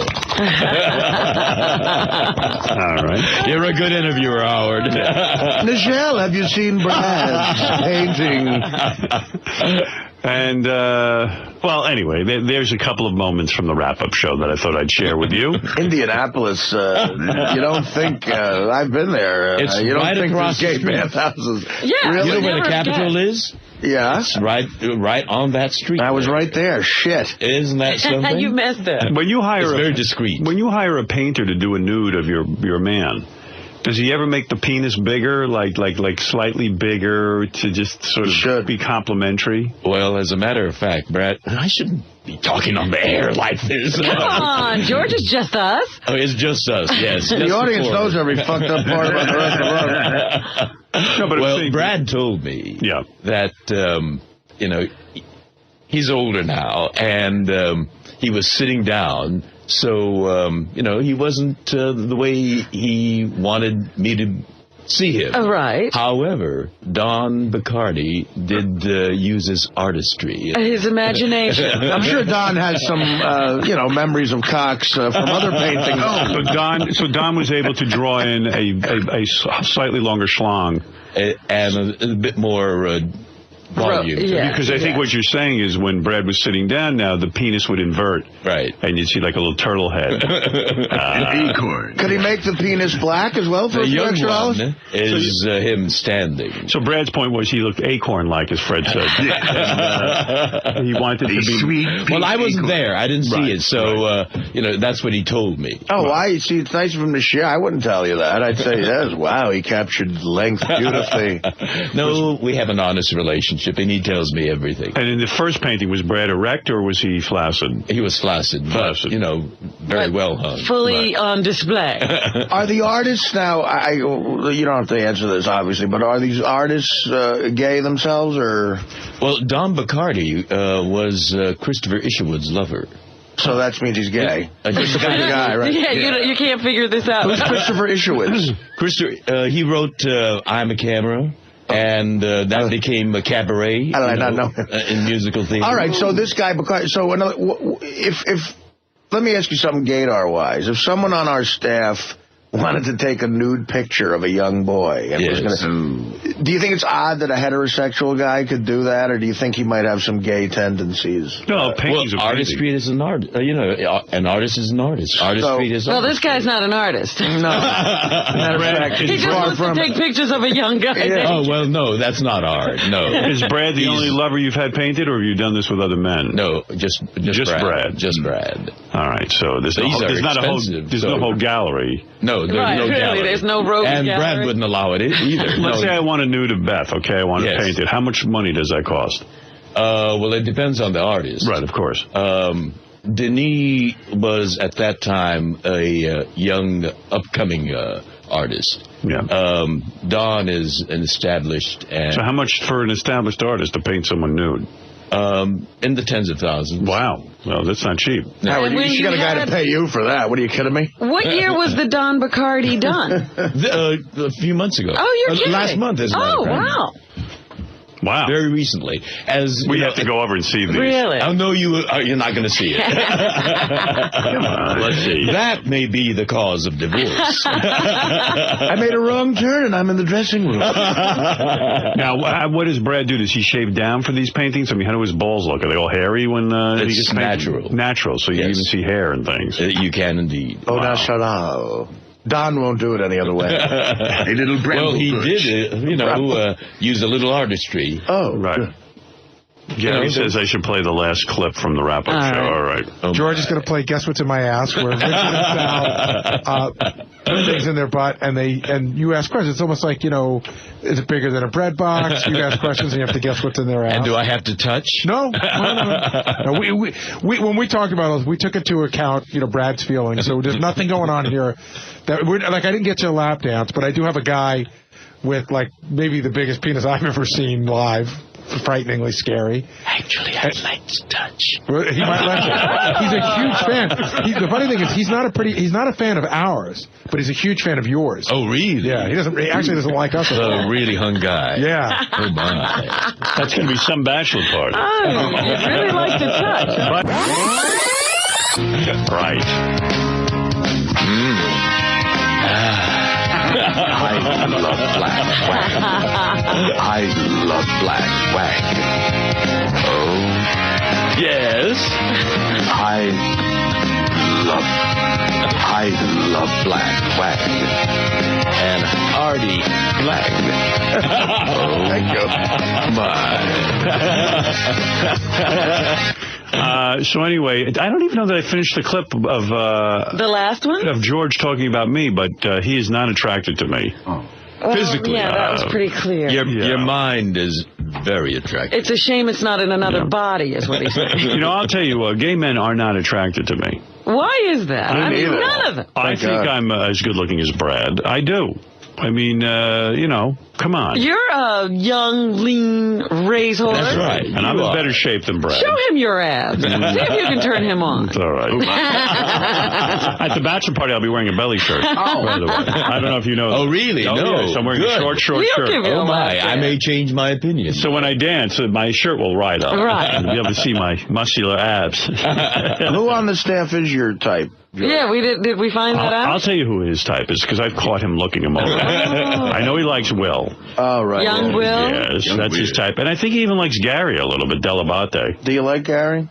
A little bit. Well, when you put him beside Jared Fox. Oh, forget it. Oh, I forgot. See, Jared is an Adonis, It's funny, right? George probably knows 3 or 4 people's names here, but Jared Fox, he knows both names. Jared is hardly ever in here, and he knows. JD is seething right now because Jared is his enemy. And oh, really? I and didn't know that. You don't Why? remember, you don't know JD, do you? I know JD. Yeah, JD. But why does he not like Jared? He's very likable. I'll tell you why. Yeah, well, Jared had the audacity to wear a pimp outfit at Halloween. JD is the opposite of Jared's Mr. Popular. Yes. Jared gets all the girls. Yes. Jared goes to the Halloween party with girls, and he's a pimp, and he has a big attitude. And JD doesn't get any of this kind of attention. And even now, you're attracted to Jared and not JD. Yeah. So, well, no, JD has, his... Well, JD's a twink. I'll tell you a thing. He's interesting. Right. You like JD, too? Well, I mean... No. He's cute. We get it. We get it. You don't have to go into detail. So that's why JD is resentful of Jared. Right away, you're Jared's You don't even jealousy. like him. I mean, here's the difference, George. What's JD's last name? I thought it was... D. D. No. So my point is... Oh, he has a last name. Yeah. What is it? Of course. So you know... Ugly Meyer. So you know Jared's last name, but not JD. That's why he gets upset. Oh, well, I better find out his last name then. It's Harmeyer. Harmeyer. Yeah. Real sexy. JDH. How quick. JDH. I gotta tell some people, because this reminds me of Miss Howard TV yesterday, the mindset of comedians, the guy thing, the sex thing, still, it overrides any need we have for compliments about being funny.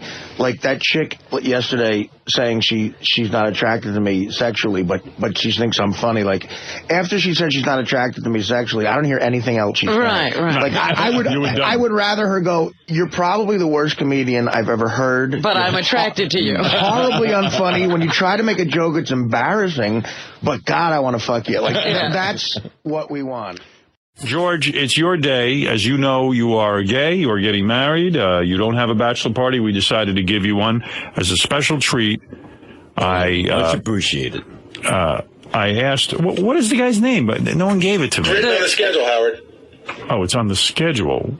Okay, thank you. Jonah Falcon. Jonah has a sports show on public access, which sometimes we call him Bust His Balls, but more importantly, he has something I think that George would really want to see.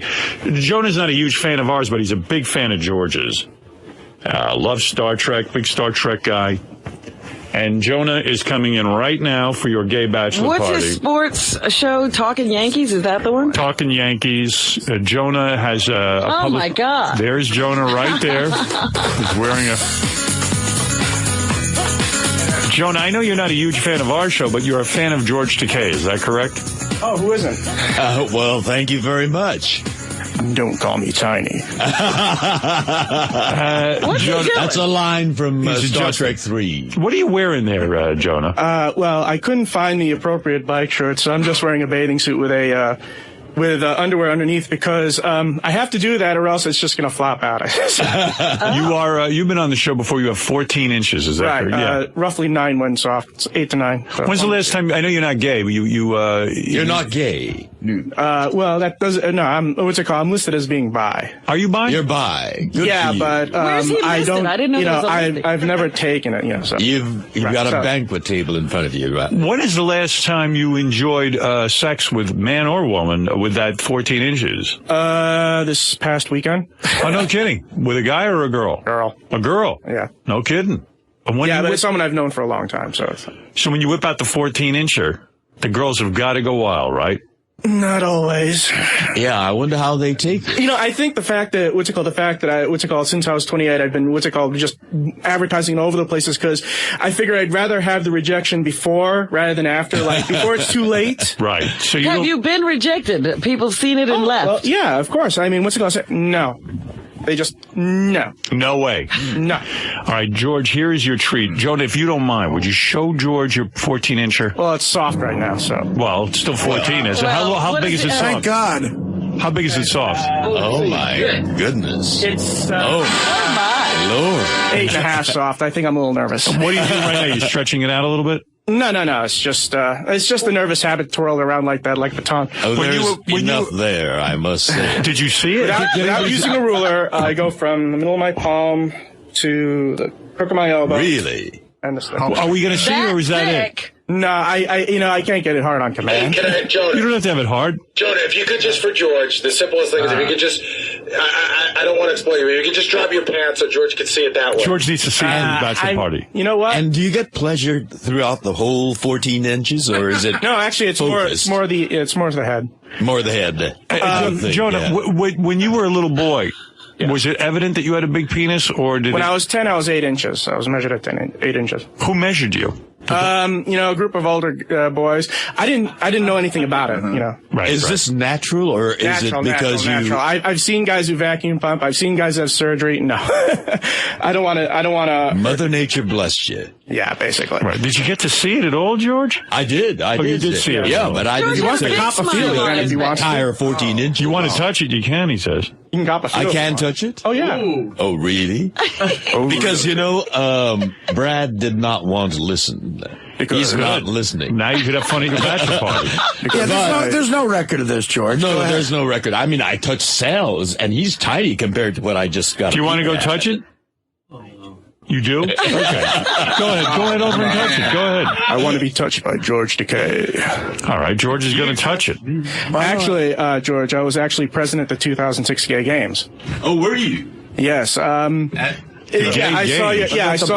saw your speech during the opening ceremonies. I believe it was. Hold on, let me get a wire. So you were at the Gay Games? Oh yeah, I was invited. Trust me, I have plenty of gay friends. Well, I should think so. All right. Well, George, it's very nice. Now, let's see. Oh, my goodness. You guys want to take this in a back room? I thought you were going to... Oh, you just want me to feel like this. I want to feel it. Absolutely, yes. Oh, my. Oh, my. How does it feel? Well, It's all scrunched up. Yes, it's scrunched up. It's not take it out, 14 inches, but there's It's not enough substance What the fuck are we there. doing? I don't know what we're doing, Arnie. Oh my God! George, it's like you're milking a cow. It's still like half of it is still inside. You want some help? Are you? This is the worst day in the history of the show. I see you were tugging on it, but... Oh, my, you really are endowed. Trust me, ain't seen nothing yet. You know, with this protrusion right here, it's kind of intrusive, isn't it? Why don't you guys make out? Well, we've got Will holding this You know what? black thing. I'd rather kiss George than a lot of women. Oh, whoa. Oh, this is some bachelor party. You had garlic for breakfast this morning. No, I didn't. What did I actually had taste? Listerine. It didn't taste like it. Garlic Listerine. I tasted. Can you do that? I used to, from age 10 to 18. What could you do? You used to sick yourself. Yeah, I can't do That's anymore. how you got it back. so long. It's possible. Listen, I'm leaving. You like him, George, huh? He's Now, your look, type? actually, I have some friends who are, part of the Star Trek family, and they said that George was the nicest guy in the world, so. George, you really like Jonah. What? You really like He doesn't Jonah. even know he's here. Well, I could get him to working out a little bit and doing some work on the abs Actually, I here. Have you? Yeah, actually. Yeah, well, your pecs are... Thank you. Church, what happened to Brad? Are you going to break up with Brad? I mean, Actually, you had to remind me. You're bringing me back to Jonah, reality. was that a thrill for you to have George Takei manipulate your penis like that? And make out with you. he wouldn't be the first celebrity. Really? Is The that first true? male celebrity, but, anyways. Jonah, Who else is on your list? Jonah, was that exciting for you? I mean, that is George Takei, and you're a Star Trek fan. Actually, I'm more of a TNG fan than an old series fan. But, TNG means The Next Generation, yes. I also like thought I'd DS9, translate. not as, I liked Voyager, I hated Enterprise, so. Everybody hates George, it. how did it feel when you were rubbing Jonah's 14 inches? Well, a little variety occasionally is wonderful, and he is spicy variety. I Would must you say. be able to handle 14 inches, George? Well, one way to find out. Yes. Well, this is certainly an exciting bachelor party. It certainly is. Yeah. It's the weirdest one I've ever been to. And this Trust is me, what take happens. George to one of Why is Daniel it so Adicio's weird? parties. The groom, the groom usually does some crazy shit that could ruin the wedding at a bachelor party. Yeah, and I think that might be happening. didn't you see the Brad said he wasn't going to be listening. Good, thank God. There's rarely 18 cameras and microphones around. You had to remind me. Yes, that is true. But I didn't think Jonah would be your type. I thought you were into the muscular, but I am, but there is muscle underneath that. There is. There is. Yeah, He felt layer of hard flesh. enough Blue to feel shirt the doesn't muscle. really, He's got a big Jonah, is the big cock such a turn on, George, that you had to just sort of manhandle this boy? I didn't manhandle him. No, but No, trust me, if he manhandled me, I would have known. And trust me, I would have been able to show you what I was really like when I was hard. Anyways, now... Do you have a business card? You've been with me. I'm in the book, babe. No, actually, seriously, you are the talent at the bachelor party. You were the big surprise. Right. And you did not disappoint. You did not disappoint Actually, at all. I wanted to also take a serious moment. I wanted to... No, trust me. Spelled S-I-R. Yeah. Stop being funny for a second. Serious. Oh, All right, go ahead. George, a lot of my friends are very proud of you. After decades of you're actually going to get married in California. Now, I actually wanted to sing a song, but I don't know if I could stand the cat calls as I sung it for you. Please. By all means. Go ahead. No, we're not going. It's a gay bachelor party. Go ahead. Yeah, and this is actually slightly gay. It's not as gay as the other song from this movie, but this is for you and Brad. And I hate doing this a cappella. This looks familiar, vaguely familiar, almost unreal yet It's too soon to feel yet, close to my soul, and yet so far away. I'm going to go back there someday.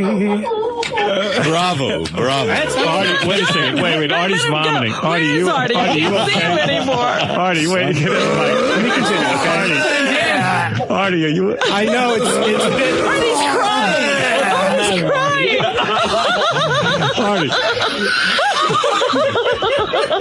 There's variety to this thing. I've never. I don't even know what to say. I was trying to create a moment. Here, Go ahead. Jonah, don't worry, because he's told me things about his past. Okay. Go ahead, Jonah. There's what's it called? It's a very short song. Sun rises, night falls. Sometimes the sky calls. Is that a song there? And do I belong there? I've never been there. Take out your cock. But I know the way. You're breaking the mood. I'm going to go back there someday. Come and go with me.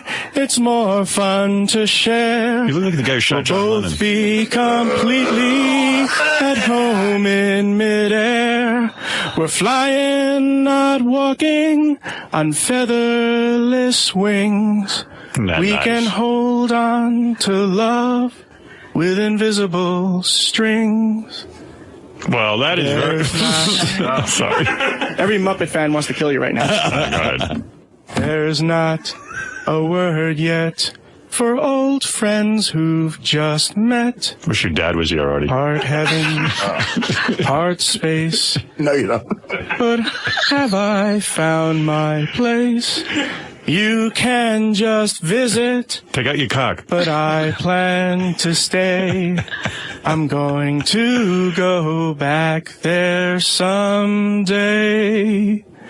And the fucked up part is that while you're all hooting, this is the best I've ever sung that song. Acapella. What is that from a Muppet movie? Yeah, that's Gonzo in the middle of the desert. Well, Jonah, you've really added something to the bachelor party. You're 14 inches and your singing has I really... can't believe he's a Yankee fan. Yeah. You know, and also... He's a Yankee fan, by the way. Jonah's complete I'm no longer a candor Yankee and fan. openness. You know, bravo to you. Thank you. You know, and you guys who are having a great time here, you know, this is part of the diversity of life. Look, you know, we're enjoying it. Yes, and... Yeah. And, you know, this Jonah's very exposes diverse. you to the other part of the world that had been hidden. Believe me, and- we've been exposed to enough. I know you guys have. Well, let me tell Jonah, you something, do you prefer a man or a woman? Is it equal? You know, it's better for my career if I remain sexually ambiguous. All right. Good for you. What Good for you. career? Yeah, what career is that, by the way? I'm an actor, and I'm a union actor, so. SAG. I didn't know that. Yeah, SAG. right. I refuse to go to AFTRA because until they actually merge. Have you appeared in anything that we might have seen? Oh yeah, a bunch of stuff. It's funny. Everybody's been seeing me in Just My Luck, and I just had a tiny little part in that. Really? All right. Yeah, I was the groom's best man. It's like, All okay. right, well, very good, Jonah. Jonah Falcon, his 14-inch penis. Thank you Congratulating very George. much. Jonah, thank you for coming in. I greatly appreciate it. You made George's was, day, I think. Yeah, I know Jonah gets his balls busted on his public affairs show, but he's a nice guy. I like There's him. more than 14 inches of pleasure. I mean, in meeting him, You liked him. the person that goes with the 14 inches, that's what really makes a difference. Really? He's a You great liked guy. him? Oh, yeah. He's very open. He's You're taken with honest. him. He's truthful, and he's charming. Well, What that's happened great. when you were squeezing his wiener? Did it get hard at all? No. It did not. No, it didn't. You know, it's pretty difficult. I mean, you have a million people listening You know, to he it. probably has to lie down to get hard. Well, The blood rushes there. With all this, you know, the laughter and the hilarity and the mechanism here, it's pretty difficult. But Well, George, your gay bachelor party is going so well. I gotta thank you. You're welcome. I mean, already it has been fantastic But for me Brett- personally. Would you like to judge a pretty penis contest? Someone will get $500 right now. I would love to. All do right. that. But is Brad going to be angry with you? You know, he said he didn't want to listen to it, Right, and But, and I I mean, take him at his word. If he hears anything from it, is he going to be upset? You know, I'm afraid he is going to be hearing something. So I've made reservations at the Boathouse restaurant.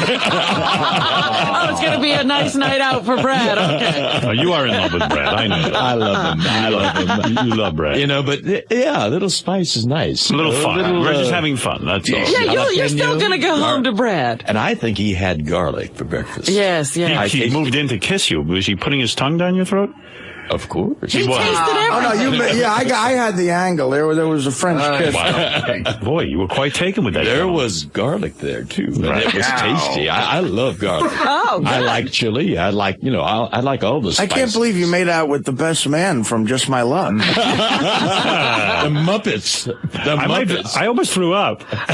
Did you really? Yeah, it was hard I to can't take believe that one. of you. That was a tough one. I mean, you're so open and broad-minded. Well, no, I'm just very loyal to Brad. I was worried. Oh, thank you. On Brad's behalf, I appreciate that. As a Stern fan, as a guy who might have been out there in a car listening, was this a bad day for you? Was this the worst day in Stern history? I think Imus has more listeners. This has been an educational morning for Artie, I think. Coming up next, George is going to spend 10 minutes alone with a naked Artie in a closet. That guy hosts a Yankee sports show, huh? Yeah. Yes. It's not a Mets Yankee show. sports show. It's Yankee show. Well, now George looked like a Yankee over there. Hey, that kid with the 14-inch cock. Hey, Richard, what is the best phony phone call you ever made to his public access show? Tell me which one. I'll play it. Oh, Richard's calling. The one about the weather. Should say something with the weather. It's the top left-hand corner. Top left-hand corner. On what page? On the Jonah Falcon page. Okay. Sorry. Top left-hand corner? Page. Yeah. His last name's Falcon, is it? Yeah. Yeah. Jonah Falcon. There you go. Good marquee name. You're on the air. Hey, how's it going? Yeah. What do you think about this heat that's been going on lately? The what? It's been pretty hot out there. Oh, yeah. We were supposed to get a thunderstorm over the weekend. We didn't get it. Yeah. I don't know when it's supposed to cool off. I don't know either. Anyway, thanks for calling. I'm having a ton of technical troubles today. That's odd. Let's try. No, that's feedback.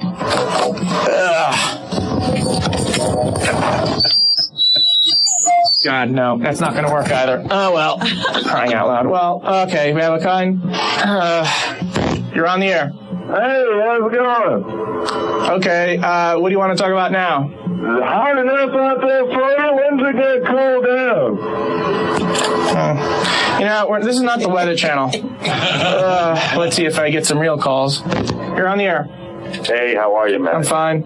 I'll tell you one thing, man. Good show. I'll never forget the first time I was at my a Yankee game. Yeah. It was a long time ago. I went with my father, and I sucked his cock, and it was fantastic. It was really great. I'm pretty sure you loved it. I'm pretty sure you really loved it. I mean, you must have slurped it up all. You know what? I think we just had a bun cake call. Certain people will get that reference. I don't know what's going on with the. There it goes. You're on the air. Drop your pants, sailor up. Why would you? That has to be the stupidest. You're on the air. We're only gonna get some rain. That's great. Okay. I really hate this. What's it called? I wish the speakerphone was working. You're on the air. Have you ever had a wiffle ball bat shoved up your ass? I don't like listening to other people's fantasies anyway. You're on the air. Yeah, I got a question about Baltimore. Yeah, go ahead. You think they're going to get rain down there anytime soon? I wonder if this person knows that he really sounds stupid. It's not me. I don't think so. Let's get a call. Hello, you're on the air. Hi, the great thing about ball is shoving them up your ass while licking a man's asshole. I really wouldn't know this. You're on the air. Pretty damn humid. I'm tired of, this isn't the Weather Channel. That's on channel 56. You're on the air. What about that barometric pressure, man? It's pretty high this morning. Shut up. Let's see what they have to call. You're on the air. Hey, what's up, bro? Yeah, what's up? Man, you a fucking nutty cracker. What the fucking... You know, there's nothing sadder than a white guy pretending to be black and call someone else a cracker. You're on the air. Hey, cracker, I'm gonna bend you. He's oh, brother. I have no idea what some of these people are talking about. You're on the air. You fucking pussy, I'm gonna lick your balls and lick your asshole. Some people have weird fantasies. You know what? If there's anybody there with time in their hands who wants to be a call screener, I can't pay you, but I don't know, maybe you can be on the air a couple of times. You're on the air. Yeah, I'm a Red Sox fan. Okay, cool. What's up? I was wondering, how's that heat down there in New York? It's been pretty cool. Stop! It's not working! It ain't working! It's driving me nuts. Exactly. Then it is working. Oh, man. What the fuck is with that kid? Well, I learned I was engaged. Jonah, huh? Yeah, that's Jonah, your boyfriend. I got to tell you, I learned I was not gay yesterday. I went for my yearly physical to my doctor, Bob Baker. And he, you know, I said, is this the exam where you stick your finger up my ass? And he goes, yeah. Yeah. He must get excited every year. Well, no, he goes, oh, come on. He goes, you're insulting me. You know I have a nice touch. So I said, all right. So, you know, he turns me over on my side like a baby, and then he tells me to pull down my underpants, and he puts the KY on his finger, and he wears a glove, by the way. And he shoves his finger up my asshole, and then he twists. He goes, okay, now get ready for the twist. I don't remember the twist, but I guess there's a twist so they can tell how big your prostate is. I nearly went through the roof. I don't know how any gay man can take a cock at his ass. I couldn't even take this finger, and it hurt. I mean, I just hate it. Well, he didn't give you time. You have to have plenty of lubricants and a gentle entry. Wow, he was as gentle as he could be, but... No, he did it and got it over with. Yeah. And I took a big dump before I went there because I knew he'd be in there, and I still think there was some brown. Oh, my God. Yeah, I know. That's terrible. Madon. Oh, it hurts so bad. But I'm healthy. They said I had the blood pressure of a teenager. What is your blood pressure? I don't even know. It's super low. But you got to tell me what it is. Oh, I think you would have passed swimmingly. You look like you're in outstanding condition. Thank you. Lean, and your complexion. You know, George is all sexed up. Calm down. Their eyes are clear. You know, sort of like Arnie's right now. What is it, Ralph? I don't know. You tell me. I just woke up and you were asking some guy to whip his cock out. Yeah, we're having a gay bachelor party. It's the right channel. It's the right Not asking, begging. Isn't that great to wake up in the morning like that? Well, it's George's, wedding is coming up, and he has no friends who obviously know how to throw a bachelor party. I know, people are freaking out. I was talking to Brandano, and he couldn't even talk. Yeah, well, you have to see it. What's going on? It's just unbelievable. Well, okay. Oh, my. No, this is an educational show. All right, You're educating half the world. George, it's time for your pretty penis contest. Oh, no. Oh, great. We have 6 gentlemen. Each one wants to win $500. Only one can win. Now, where does the judge position himself? Has George blown anybody yet? Oh, no, I won't do that. He was pretty close. All right, here are a bunch of guys walking in. Oh, God. Oh, my. Where did these guys come from? Oh, my. Oh, no. What's the matter? Well, let me our first gentleman is here. Hold on, sir. This guy. Who is this? How old are you, sir? Jesus. One second. I'm having a hard time here. What? Sorry, how old? 78. 78. You're in good shape. And you're totally nude, aren't you? Yes. How did you get that way? Are you a straight male or a gay male? I would say I'm straight. I am straight. You are But you've straight. been with men. Have you ever been with a man? No. Oh. No, you have not. Okay. No. Now I notice you're totally shaved. Is that correct? No, I'm not. I'm just not hairy. You're not hairy. All right. Well, Never have been. Well, your penis is out, and George, you are the judge. You are posing. Is that what you're doing? Exactly. The reason I struck this pose is that my penis should have a background. to be outlined. Well, it should be visible, and the screen's getting in the way. Can Howard, you how's step back? how's Java? That's my dog, yeah. Yeah, how is she? She's fine. Great. Great, thank you. I love What is he Bianca. holding in his hand? Bianca, it's a dog. It's a dog. Listen, Howard, stuffed animal. All right. This is George. George Liker. And let's go to George Takei and Robin, who are our judges. Well, I can't really see anything, and I'm thankful. He's an older gentleman, but what about his penis, George? Do you like this one, or do you want to? It's a well-balanced penis. It lacks a little volume. You think so? It looks pretty big. Well, it's. I think he's talking about the circumference. I see. It's skinny. Oh, it's skinny. All right, but okay, let's see how you match up against the other people. It's a fine penis. All right, So should I get off screen or whatever? No, George, just back up a little. Let the next gentleman go. This is Maury. And come over here this way more so I can see you. You're hidden by the... is this, who is this now, Maury? Okay, Maury.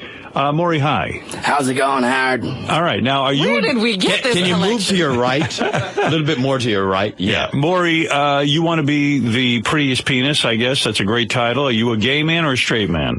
Straight man, Howard. You're a straight man. You have an unusual voice. Anyone ever... Scotty Farrell, Shake It Up Live, Howard 100, Howard 101, Shake It Ooh. You sound a lot like our own Scotty Farrell. This is my real voice. Oh, there's your real voice. Okay. All right. Well, now we have $500 to award to the prettiest penis for George's bachelor party. All right. Show George your goods, Maury, so that he can judge your penis. Why does Maury think he has a beautiful penis? Has somebody told him? I don't. You don't think you do, but you're giving it a shot. What are you doing there? You adjusting it? Chopping up. He's, yeah. All right. Giving it a little... That's fair. Not all day, Maury. Blood circulation. Go ahead. Let's see. There it is. Oh, my God. How cute. That's a nubbin. Thanks, George. Now, that's a tiny one, isn't it? No, it's a grower, not a shower. Did you shave down for this contest? Is that what it looks like? No, sir. No, You this is did not? All right. That's natural? All right. Do you have that one in your? Do you have that one in your mind right now? I have it in my mind. All right, George. Yes, okay. certainly. Thank you, And Maury. he doesn't want to spend any more time on that. Balance. Right. All right, Mike. Mike, you look like a very big beefy dude. Yeah. You look like a muscular guy. Yeah. And what is your orientation then? Straight.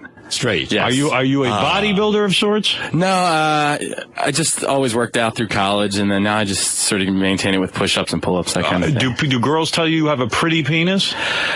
My wife tells me I have a pretty penis. Is that right? Yeah. All right. So you've got good pecs, too. Oh, well, thank you. I appreciate that. Well, Mike, show George your penis. Let's see if you can't win the $500. Here we go. Mike, this is the gay bachelor party. We don't normally do something like this, but for George Takei, we do it. We love George. I think this is a diverse show. All right. Wear the same underwear I do. Well, there you go. Oh, that looks like a there it is. anatomical drawing. What do you think, Artie? You think we got a winner there? I'm texting someone.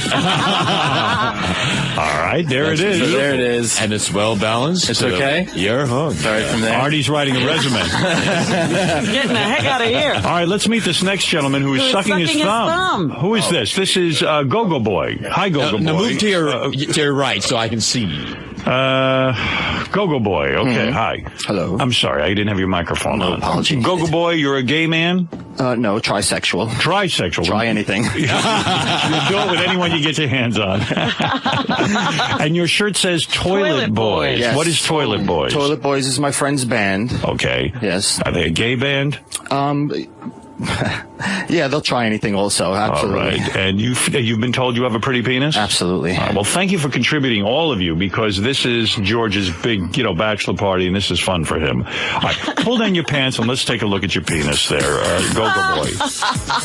Wow, there you go. What do you think of that? Beauty mark on it, George. You like that one, George? Oh, it's lovely. It's beautiful. Yes. Keep talking. It could... yeah, it could use a little bit of workout, though. What does that mean? A little more exercise. Hunk there kind of exercises before he took his pants off. A little of this? Yes. Oh, my goodness. A little separation for George. Go Boy, congratulations. Let's see if you can't win the $500. Thank you, all right, we have another gentleman here. Looks like a tattoo muscular man. What is your name? Mike.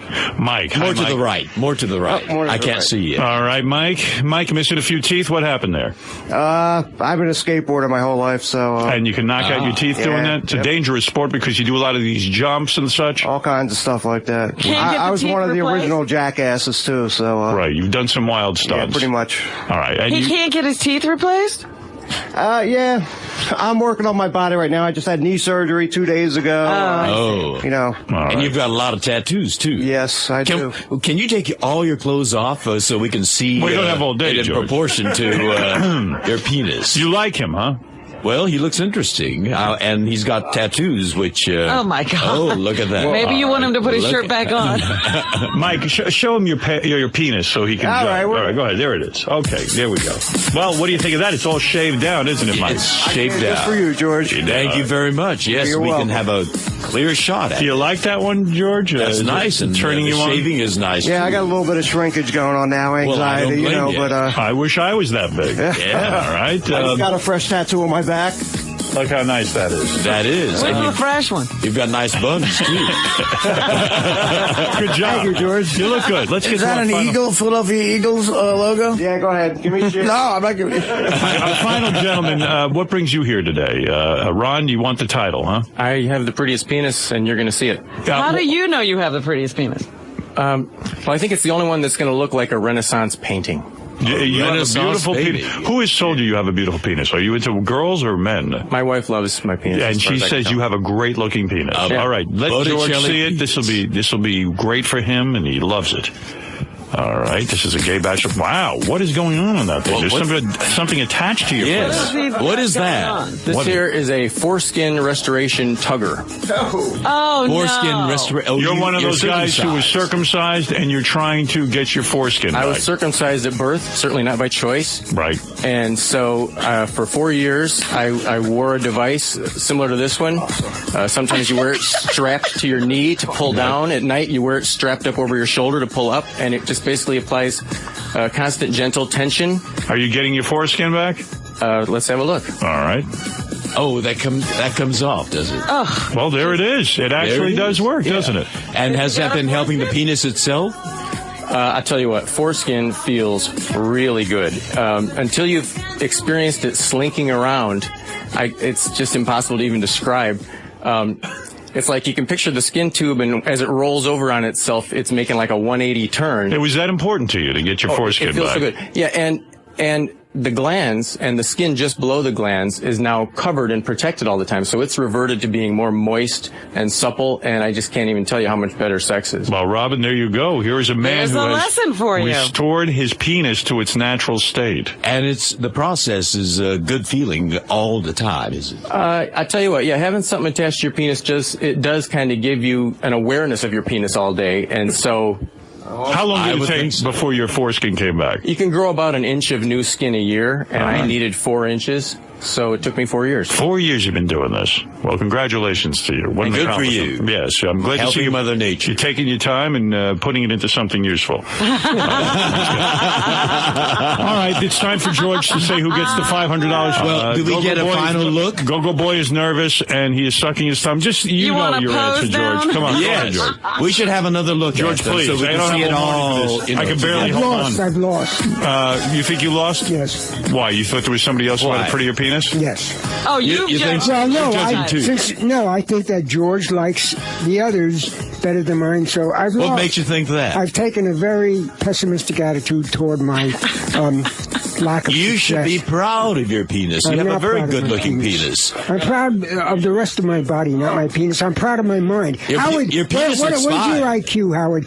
Say it with me. 185. 120. Lie. Mine is 128. All right, well, I'm 185. The truth. The real truth? Yeah. I think I'm almost retarded.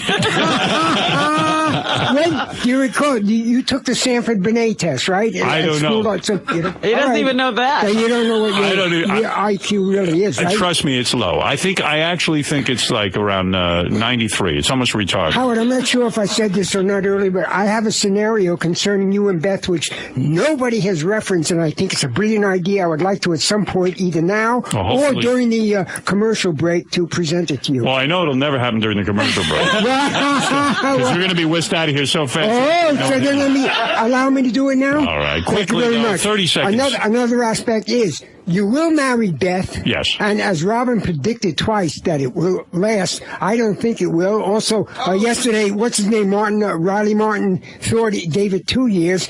You will then divorce her and then get back to the kind of situation you have now.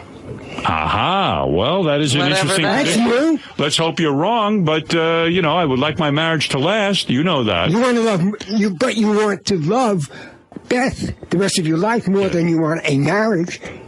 What? I'm not sure what you mean. Your IQ is too high. You lost me. Yeah, all right. You're talking above our heads. Oh, you're saying I'll live with Beth again? In other words, I will get divorced and we'll live together. Yes. All right, listen. I'm going to take you and your 128 IQ and throw you right out of here. Goodbye. Yeah. All right. Oh, Lydia, that encyclopedia.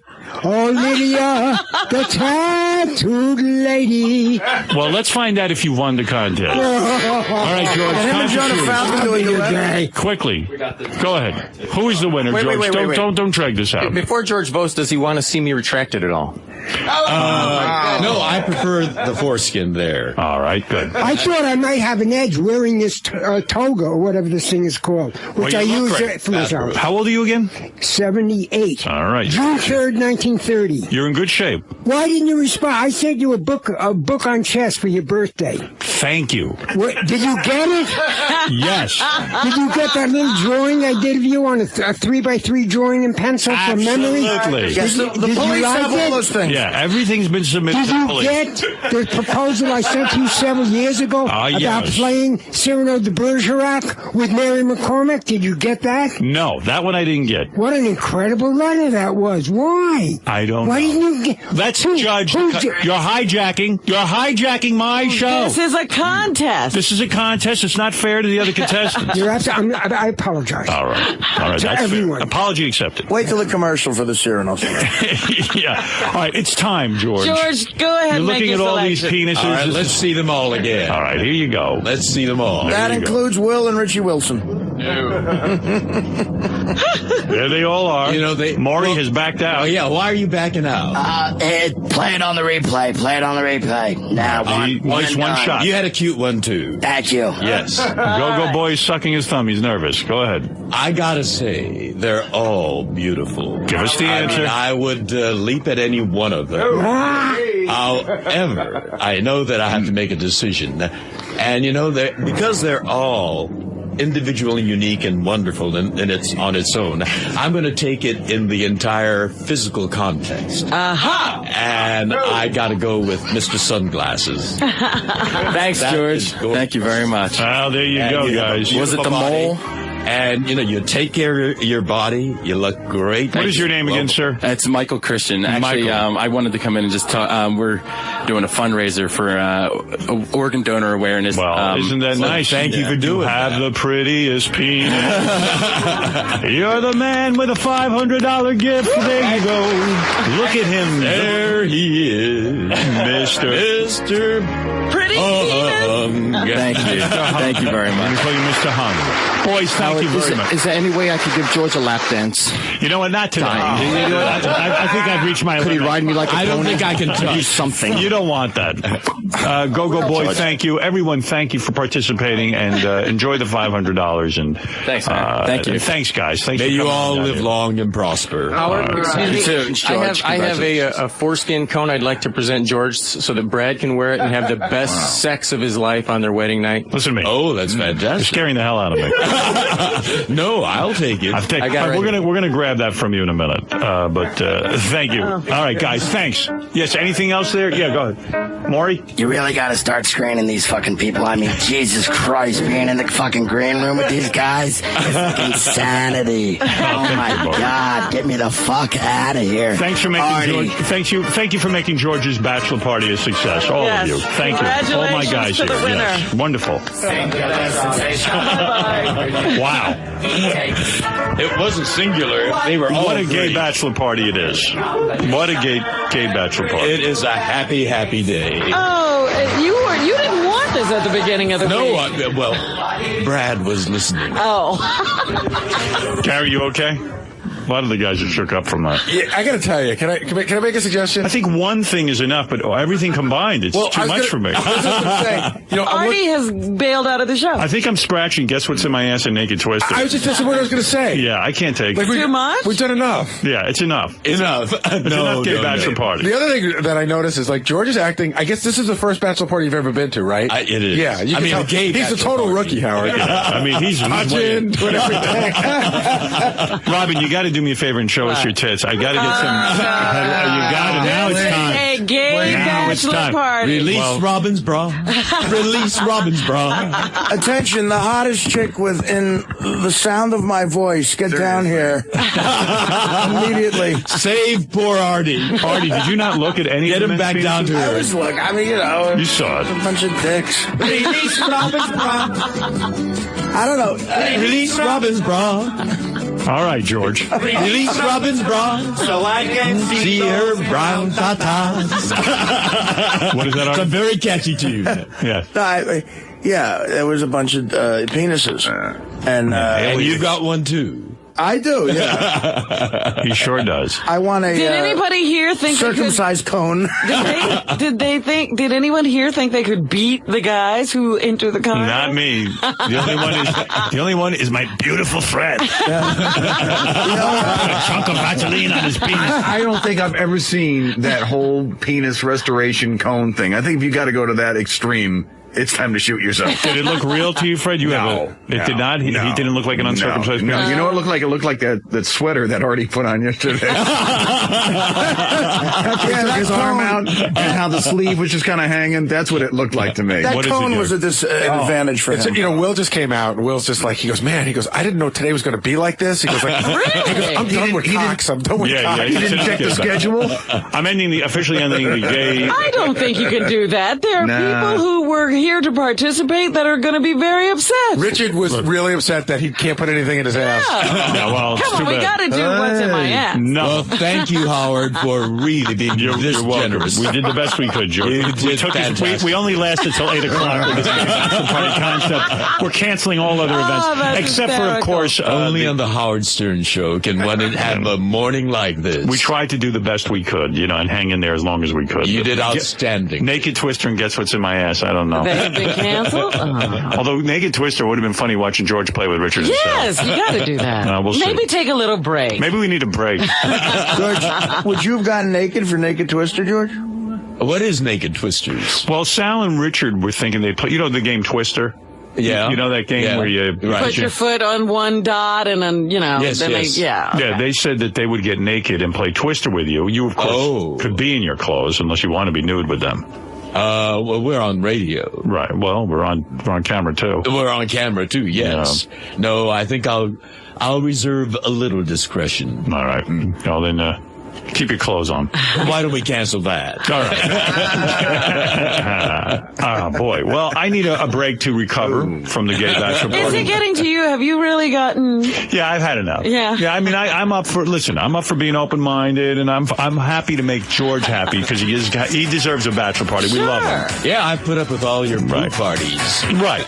So, it was fine, but it's enough already. I had I'm shocked at you. Well, it's hard to take in mass like that. Yeah, you got to take everything in healthy doses. Yes. Absolutely. Artie's having a great time. You don't want to gorge yourself on it. And it's back to being the old Artie again. Artie's eating he's eating a big cupcake. Everybody wondered how he would do with the Cupcake Wednesday.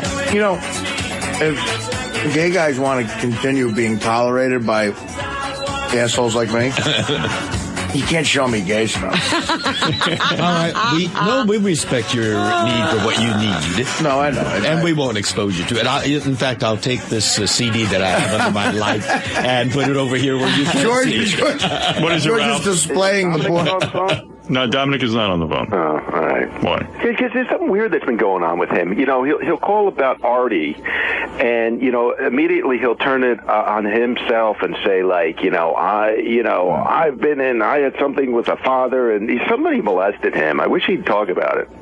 Well, if he was molested, I will ask him if he was. Because if you go back on those phone calls when he calls in about Artie, he just, you say something about Artie, and then, 2 seconds later, he talks about it. I've had problems, too, and it's like... Yeah, he said he was in therapy. Even when Donna's brother was here, he brought up a lot. Yeah, it's weird. All right. Thank you, Ralph. I hope he's all right. Well, he's clearly not all right. That's true. All right, look, we got to take a break. We're all going to calm down. We did something nice for George. It was fun, but that's it. Like I said, maybe appreciate you'll it. take a break and rethink, because there are a couple of other things on the schedule. Right. We'll see.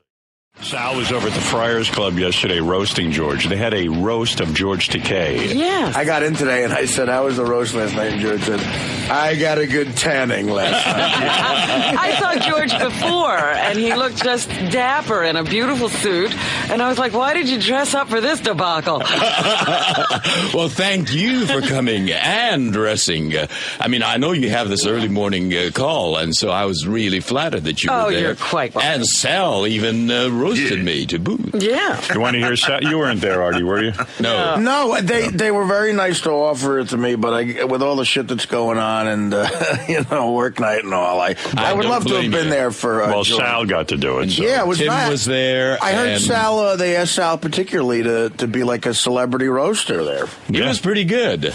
Here's Sal roasting George. Let's see. Did a nice job. Our next roaster owes his entire career to the continuing good health of Howard Stern. From the Howard Stern Show, will you please welcome Sal the Stockbroker? Come on, Friars Club, come on, it's about you guys. You guys came to this shit, come on. Friars Club, land of the old Jews. Fuck, I don't know whether to tell jokes or recite the Mourner's Kaddish in this fucking place. George, God, this is great. This is the first time I've seen an Asian in a restaurant full of heaves that's not wearing a bow tie serving spare ribs.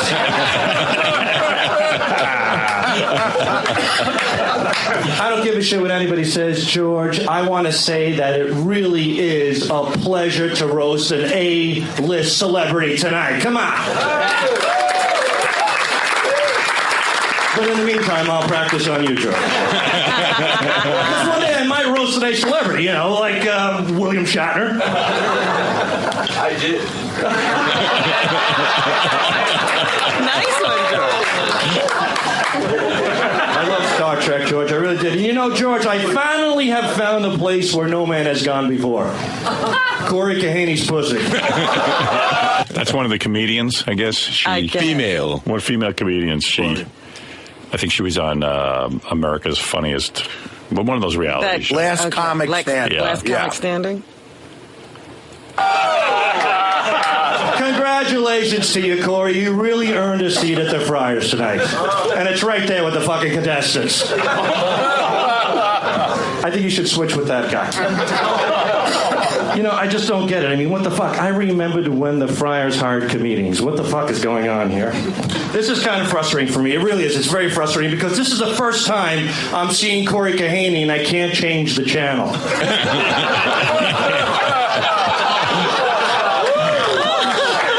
Sorry, Corey.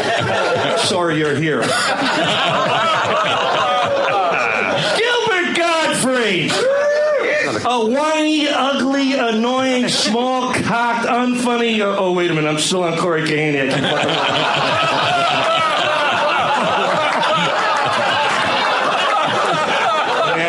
Gilbert, you're great. Watching Gilbert is like watching a great comedian. It's like watching Jack Benny. It's like watching Henny Youngman. And that's because you sold their fucking act after they dropped dead, you hack. Gilbert, your lines are older than the ones on Freddie Roman's balls.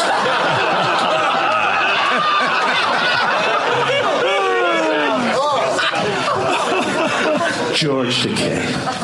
A man who finally proudly came out of the closet. And straight into Brad's mouth. Sulu, that's Klingon for cockgagger. Cockgagger, that's English for Jim David. George isn't even Japanese. His eyes got the way by being fucked up the ass so much.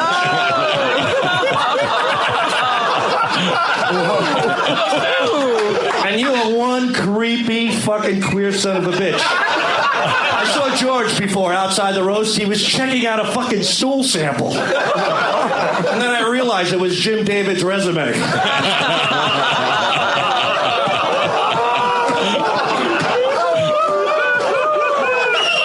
George, you beautiful queer. I was so sad this fucking homo lost on Secret Talent of the Stars. If you wanted to win, stupid, you should have eaten some pussy. Hey, at least you're not on that show, Where Are They Now? You know, it's not because you're relevant, it's because nobody gives a shit. But congrats on your future wedding to the wonderful Brad. Congratulations. You know, Brad, on your wedding day, some people will throw rice. Some people will throw rose petals. But most people will throw up. And yeah, you're prepared. I see you're already wearing Brad's ring. Yeah, it's the Brad one around your dick.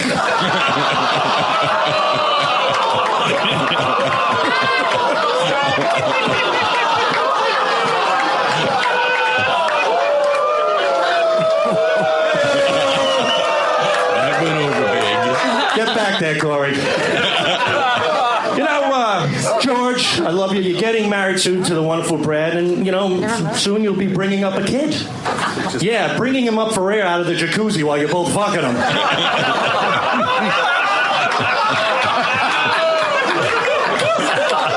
Scary fucking sight right there. I hope your son never catches fever, because I'd hate to see you two fist fight over the rectal thermometer.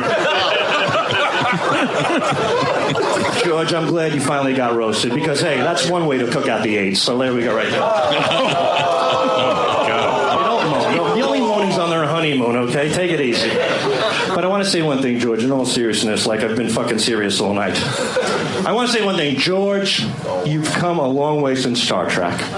You were a man on the Enterprise. And now you're the prize when you enter a man. And I salute you, my friend, and I love you. Wow. He loves you. He loves you. I love him too, but that was brutal. Oh, it was vicious. Vicious. Really good job. Was Brad there? He was there, yeah. Right up front. Except I couldn't see him because the lectern was in the way. That's it. When someone like in a guy's or a woman's life who gets roasted has to deal with that shit. That's hilarious. Well, I heard that Gary said that there were. I guess Sal had tried out his act on Gary, and Gary told him not to use the age joke, but he went with it anyway. And I told him to read the room. And I said, you know, if you think you can get away with it, but I said, I don't know, I don't think that one's that funny. Well, there were enough age jokes, believe me. Yeah, he wasn't alone in that one. No, he wasn't. You know, I didn't mind the gay jokes because I am, and I didn't mind the Asian jokes because I am, and I didn't mind the Star Trek jokes, you know, because I'm associated with that show. But what I really kind of resented was the age jokes, because I don't consider myself, you know, I mean, well, and you don't have AIDS, I hope. Age. Oh, AIDS. Age jokes. Oh, did it come out AIDS too? Yeah, AIDS. Age. What he's talking. Yeah, the and age they made joke. reference to my having had a facelift and false teeth and all that. My face is real. There hasn't been a knife to cut into it, and my teeth are all mine. I feel young. I mean, I'm 71 years old. So you mean out of all those jokes, the ones about your age got you the most? They got the age joke. They did. Wow. Well, we'll go figure that one out. Well, 71 at the Friars Club is a spring chicken. He's a young. That's right. It is. I mean, I looked at the audience and I felt young. Yeah, you're a kid over there. Sal evidently left out some jokes that I guess Gary told him were too brutal. I don't know. Well, he had some like Auschwitz jokes or something. Really? Concentration. Yeah, because your internment camp situation. He had one. Where is Sal? Maybe you could tell us. A scorcher. I'd like to hear what he left and out. Tim Sabian told me that he got Sal to modify a little bit too. Yeah. I couldn't tell that. I wouldn't be able to tell the difference. They trimmed Sal. Yeah, but a lot of stuff was going good enough to where I guess you could try something risky. So I mean, I guess that's what he did. The AIDS. I forget what was the AIDS line anyway. It was like, cook out the AIDS. Cook the AIDS with a roast. Yeah. I guess that's not really funny, but no. Sal isn't here. He's late. I guess he was working. Oh yes, he was working late last night. Yeah. That's hard. Fresh off his big triumph at the fire. Here we are. Probably down at Rick's. Honoring Telling him how he killed. And he's not even I told Sal should have entered that contest because I bet he would have won, and that's He didn't. Well, I mean, I don't What know. contest Well, you were part of a contest last night for So You Think You Can Oh, Roast. that's right. Yeah, right. And I think it would be good publicity for him, but he felt he was above the contest, and I was saying to him, well, you know, you're on the Stern Show, which is a huge thing, and you've roasted here, but there's a good chance because he's so good at it that he might win that thing, and that's a lot of press. I think it might even be a money thing. Yeah, and it could lead to other stuff like getting on the Friars Roast in October. Which I got news for you. After that one, I bet you they invite him.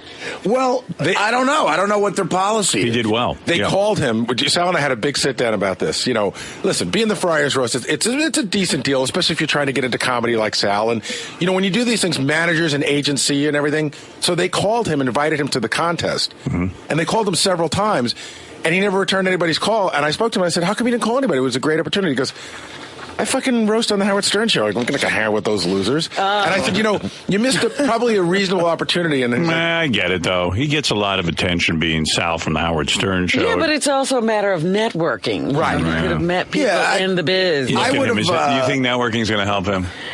No, he probably would do himself a harm if he got to know people. The less they know him, the better it is. I think staying out of that networking loop might help his career. You might be right. I think, Mike Morse is a guy who's good at it, and he's been here before, so he's in the contest. It would have been a little tough, but I think Sal would have been a front runner. Absolutely. Oh, he would have been, definitely. If you could do that roast in October, it's like every piece of press is there. It's you know, it could lead to something. I don't know. He did pretty good there. I think that they might even invite him. He did great there. I just don't know what they're always crowded with those things. Is Sal a friar?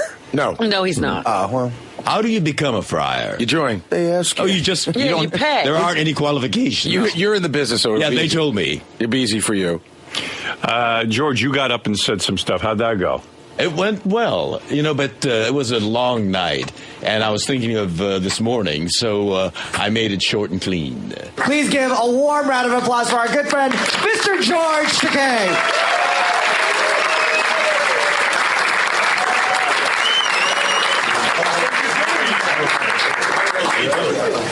Thank you. I think, you know, when Alvin Callow he emailed me about 2 months ago inviting me to be roasted here at the Friars Club. And I told him I am absolutely thrilled.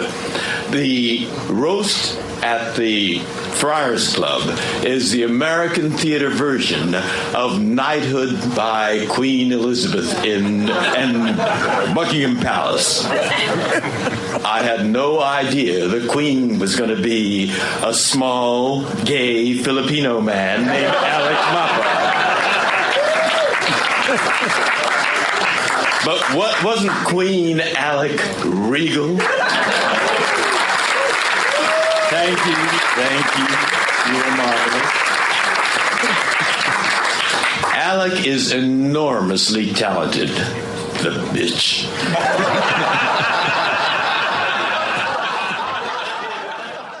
And good morning to all. Welcome to the show. I see our great announcer is with us this week. We haven't seen him in a while. George Takei, the star of Heroes, Star Trek, and various other things, fresh from the Academy Awards, where he was walking the red carpet defiantly, saying, I'm here, I'm gay, and I'm proud. And married. And married. You held hands with Brad on the red carpet the entire time. Good morning. Yes, we did. And for the first time, because at the other Oscar ceremonies, Brad would always, we go into the security tent first. Right. And then they separate you, the celebrities in one aisle and the others. The riffraff. In the other. And Brad always disappeared into that. And, I'd look over there and he'd be kind of peeking between other people's shoulders. But this time I grabbed his hand and I said, we are married now and you're going to go down the red carpet with me. Sure. He's your wife. And then we stepped out, and we hear people shouting and screaming, Brad, Brad. And Brad was stunned by that, and he just, waved his hand, blew kisses. Do you ever think we Brad looked in front of us, and there was Brad and Angelina right in front of us. He was basking in Brad Pitt's limelight. That's funny. I thought Brad maybe had some fans. No, Howard, you remember that. You actually said that on the show. Yes. Oh, you did? He still got me with it, though. He set it up beautifully. Well, George, thank you for coming here again this week. It's a very snowy week here in New York, and I am glad you are with us. It has been much too long, and yes, we left Los Angeles when it was 78 degrees, and this is incredible. March the 2nd.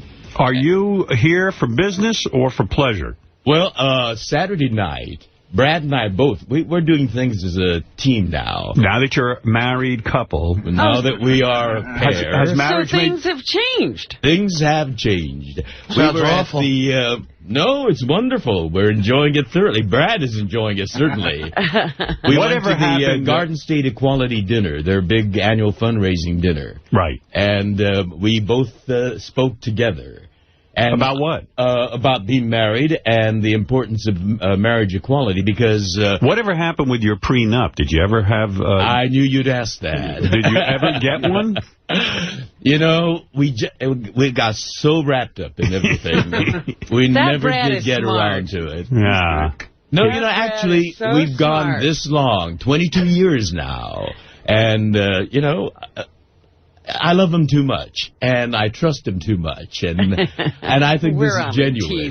Brad knows how to fog him up with cock. Yeah. You stick that cock in his mouth. Yeah. Right. I was wondering when we were going to sign the prenup, and then right away there's a cock in George's ass, and he can't even think straight. Yeah, you can't say prenuptial agreement with a cock in your mouth. But you said there might even be a postnuptial agreement, but I can see that. Sure there will be. That hasn't happened, has it? Well, we've spent a vacation with my attorney. He's never been to Japan. And so he said, let's go to Japan. My partner and I, want to go there, but we don't speak the language, and we don't know anything about the country. So you have a gay attorney? We do, yes. Yes. I thought you meant his partner and being a lawyer. No, yeah, that's why I was clarifying. Well, he used to be with Gibson Dunn. Do you have a gay doctor? Yes. You have a gay doctor and a gay lawyer? Yes. Why is that? Do you not trust the straight community? No, really? We're more comfortable. Do you have a gay dentist? No. You don't have a gay plumber, do you? He's quite straight, and he's got 2 children. No, I'm not sure about the... I mean, how far do you take this? You have a gay lawyer, a gay doctor. Yeah. No gay dentist. But no gay dentist. No gay dentist. Why not a gay dentist? Because I can't talk to the man. I open my mouth, and he sticks instruments into it. Sounds like a gay guy. Wow. I don't know. Yeah, if you're well, that's. I was about to say something terribly homophobic. And what's going on? And what's going on in your marriage in terms of sexual activity? You described when you were just dating Brad and living with him that only on Wednesday. No. Was it Sunday? Only on Sunday you would have sexual activity. And then when you were here, I suggested perhaps incorporating Wednesday. Yes. You were sexually frustrated. You're masturbating in the shower all the time. I mean, I remember this, and I worry about you. Did marriage bring Brad out, in a sense, make him feel secure enough that he can give you more sex? As a matter of fact, there's no. We do have Sunday as a regular. Yes. But it happens spontaneously now on other days. Is that true? It's not a set day. Is that really true, or is that wishful thinking? No, it is true. How often does that happen? A couple of times.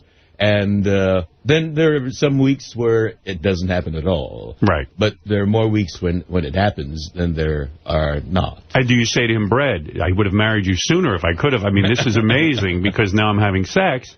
He was holding out it's for not a marriage. I think it's you that made the difference. He was embarrassed that he was only doing it once a week. We talk about it on the air now, and so he... Oh, he has to make sure he gets a good report. How does it occur spontaneously? Does Brad ever push you down and just take you against your will, or is it more the other way? It's more the other way. Yeah, you're the man.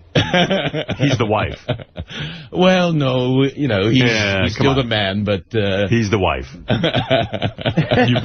You push him down and ride him. I do have to kind of do a little initiative taking. Since marriage, do you find he annoys you a little bit in certain things? He did before marriage, too. Yes, he always annoys you. Yeah, the same thing, you know. I mean, that part hasn't changed. He can be a kvetch, and he can be... Kvetch.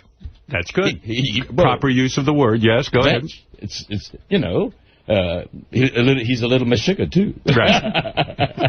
All right. I'm in showbiz. Right. No, I like it. This sounds great. I think you are a proponent of marriage. I think that you're saying that on the when you weigh it all out, it was worth doing, and you are happy. And as a matter of fact, that's what we talked about with the New Jersey people on Saturday night. You know, they have what's called civil union. And civil union isn't the same. It doesn't work because, you know, we heard there were people that spoke there that talked about, you know, they get a phone call that their spouse has been in an accident, and they rush over to the hotel, and to the hospital. Right. And the people at the hospital don't know what the word civil union means, and because you're not, quote, related, close quote, they won't allow you to see your spouse. And, you know, he could be there bleeding in the emergency unit, and they're kept from seeing each other. And there's no spokesperson married, for them, yeah. What about the future of the TV show, your hit show, Heroes? I'm concerned. I know that viewership is down. It's down. This past week, it was their lowest viewership ever, 7 million viewers. And, you know, I'm a fan of Heroes. Are you trying to say that George came on and ruined the show? No, as a matter of fact, it's when I'm not on that the George ratings go low. When George is this on. This is a good luck charm. By the way, you're very, very good in it. Thank you. Very believable. And it's a fantastic role. It is a fantastic role. Unfortunately, the writers are not coming up with the right scripts. I have to say this. You know, I'm a fan, and yet I have a couple of them on TiVo. And I haven't been watching. I find every time I go, oh, it's the same thing with everybody's got superpowers. And the superheroes are fighting with each other. They don't even get to fight villains. It's better when there's a little air of mystery because, you know, like people don't really know what Kaito Nakamura's power is. Right. He seems to be somehow, you know, involved with those with power. You don't know if he's bad or good or whatever. Exactly. Yeah. That's that mystery that makes it compelling. Right. Well, anyway, I hope the show continues on. I know you enjoy doing it, and maybe they'll get it together. Well, maybe you're mentioning it like this might make it happen. Absolutely. Bring Kaito back. Well, it's great having you here as our announcer and as our friend, and, of course, the great George Takei will be with us. Oh, and I got to tell you know, thank you for the invitation to your wedding reception. We would have come. Yes. But, you know, we were on our honeymoon down in South America, so... but thank you very much for that wonderful gift. It's keeping us nice and warm and cuddly. Oh, that's good. Okay. All right. Well, thank you. And, you know, I would have loved to have had you there. Oh, we would love that. He would have loved to have been at yours, but ditto. Yes, I know. He was on a honeymoon. Well, look, you live in Los Angeles. It's difficult to get out there. You had a show to do on Monday. They haven't created airplanes yet. On the honeymoon. I won't go on airplanes. On the honeymoon, did you have more sex than usual? Well, you know, it was kind of strenuous. We did Machu Picchu, among other things. And when you say you did Machu Picchu, I just saw what it says. Machu Picchu. Machu Picchu is a guy. No? Yeah, Machu Picchu. It's a Peruvian guy named Machu. Machu Picchu. Machu Picchu is the wrestler. Just so you know, what do you mean? You walked? Well, we did La Valle Sagrada, the Sacred Valley, which has about 4 Inca temples. And they're not as developed as Machu Picchu. And it's climbing up precipitous cliffs and these little pathways along. Really? It's really strenuous. Wow. And why would you make that your honeymoon? I mean, why? This is supposed to be about you and Brad. We did Buenos Aires as well, you know, with all the dancing there, and then we went to Iguazu Falls. And now, when you go to Buenos Aires and you say you're dancing, were the people liberal enough to accept 2 men dancing together in Buenos Aires? They have gay tango places. Oh, they do. Gay tango. The tango isn't gay enough. When you go to Machu Picchu, do the natives know you as Sulu? There are some Americans there that recognize me. But the natives don't know Mr. Sulu, so it's very good for you. It was very good. Very calm. We were able to enjoy it, without the... So what you're implying is on the honeymoon, because of this activity during the day, there was no sex at night. How sad. Well, no, in Buenos Aires there was. How many times? In Cusco there was. How many times did you have sex on your honeymoon? We were gone for 3 weeks. And it was a bit too long. We were exhausted. When you're traveling. Right. It's exhausting. Yes. I think, I would say an average of once a week. Oh, my God. That's Can you imagine honeymoon? on a honeymoon? George, this is after 22 years together. But, George, this is sad. You know what it sounds like to me? It's a little... But we got a lot of exercise. You know what it sounds like to me, Howard? Remember your first marriage and your mother said, well, you don't need a romantic honeymoon because you've already done it. Well, maybe we needed a romantic honeymoon in light of what's your gone down. Your mother was wrong, obviously. Oh, man. We'll go on a romantic one next time. Yeah. Let's hope.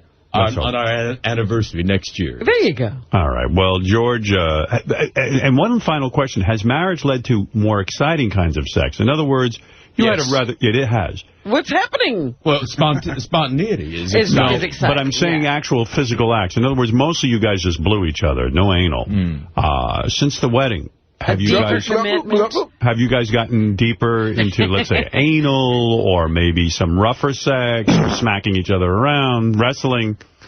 Has anything new developed? Wrestling, yes, but, I'm game for experimentation, but you got to kind of compromise with your partner. So, in a way, it's like, when people hold out heterosexual couples and she'll do everything but give them the vagina. Like, you guys didn't have anal to consummate the relationship to say, hey, nothing like that. No such luck. When you say you were wrestling, I'm always fascinated by that. I know a lot of gay couples, gay men. And they wrestle a lot? They all wrestle and fight each other.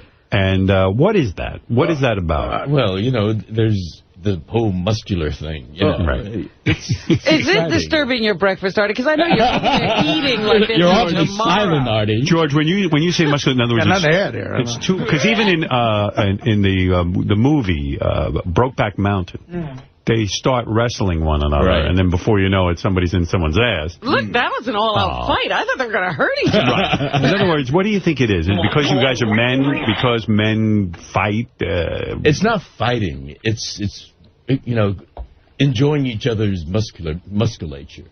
I mean, or strength, the thing that about a man, like he's Artie's munching with a frown on his. Don't pay attention. I want to know when you say musculature. Musculature. Yeah, that's a great word, and you say not it a well. real one. It's not such a, there's no word, right? No, there is such a word, musculature. It's musculature. Right. Oh, well, the pronunciation, but the word does exist. Musculature. I like how you say it.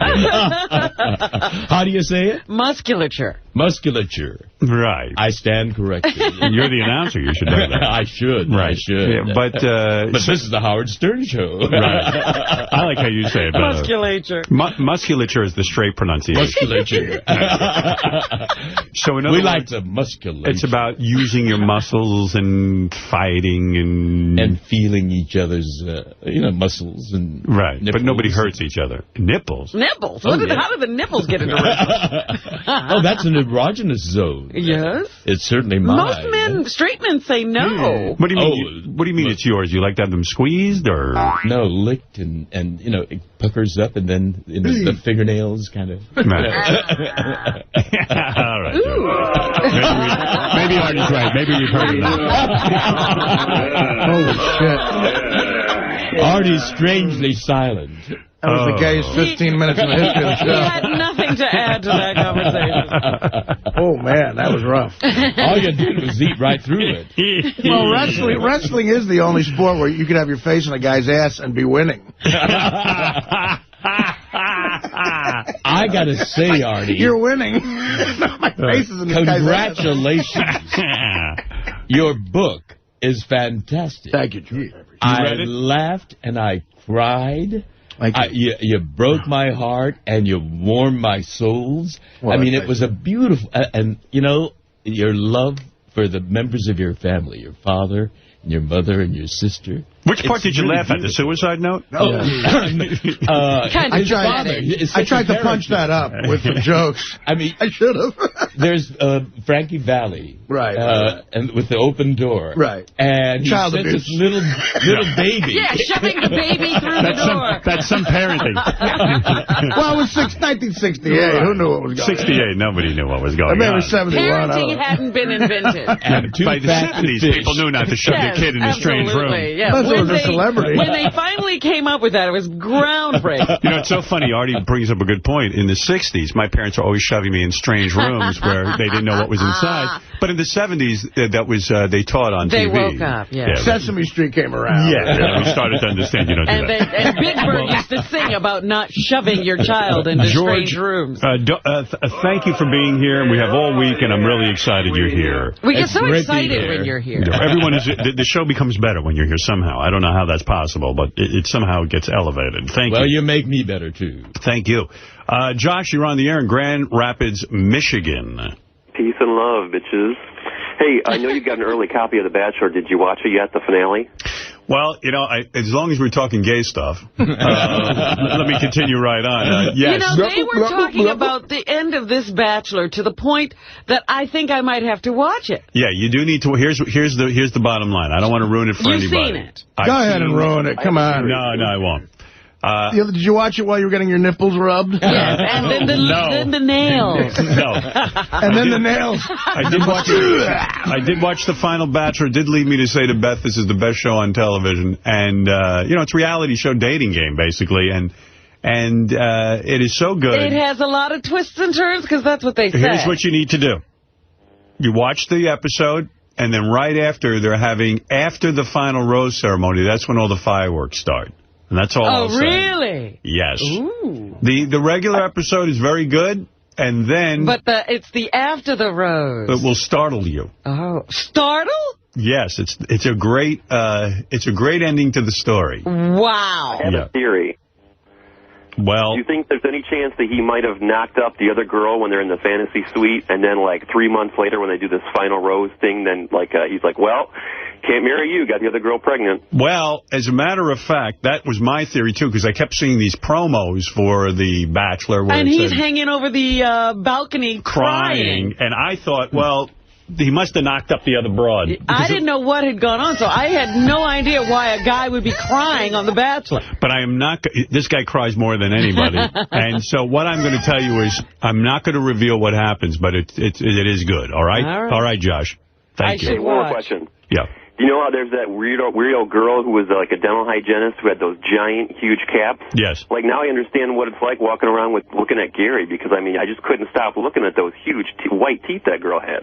Well, there you go. So now you know what it's like to be with Gary. And then he turns to me and he goes, who told you I have caps? How did you know? How did you know? All right. Thank you, Josh. All right. That's my little bit on The Bachelor. Yes, A+ on the finale of The Bachelor for those of you who are gay like me and you want to watch girly stuff. I didn't know there had been 4 bachelorettes. I'm way behind. There's a lot of bachelorettes. There's a lot. Well, there's 2 bachelorettes. You're saying 4. You know, no, that have done their own series. All right, Robin, I recommend you watch it. That's all I'm saying. All right, I will do so. All Even though I haven't seen the whole season, which I'm proud to say. Doesn't matter. Doesn't matter. You just watch tonight. I'll tell you one thing. I don't know how anybody can watch American Idol. I heard that there's one guy on there with some talent. Have you been watching? I've been watching. No, there's a girl who has a lot of talent with red hair who's very good. Well, I was talking to some professionals. Oh. Some people in the music business, and they say there's one guy who really is not just a guy who can sing, but a standout talent who could really be a pop star. I think they're referring to a guy whose wife died like 2 weeks before he auditioned. Oh, really? A young guy recently got married, and his wife all of a sudden just had a quick illness and died or something. They're probably referring to him, but there are some others. They said he has like a goth look. Oh, that guy they think has talent? They think he has real talent. He's good, that guy. Yeah. There's a couple of kids who are good. Well, I'm just saying these were the pros who were saying, you know, this is a guy who could be, regardless of American Idol, he could be a star. There you go. When you say pros, you mean like executives or singers? I'm talking about people in the music business, people who Who's your prepare friend? singers for to do things and Who's all that? that That guy you hang around with? What's his name? No, it's a person I just met. What's that guy you used to hang around with? Who's that guy I used to hang around with? Bernstein? Bernstein. No. Is that who's advising you on who has talent? No. Bernstein wouldn't be caught dead watching American Idol. Who's advising you? Scott the engineer? Scott the engineer, I was sitting at my desk. Who's your friend, Lou Pearlman? There's a boy I could really groom. I'll tell you what.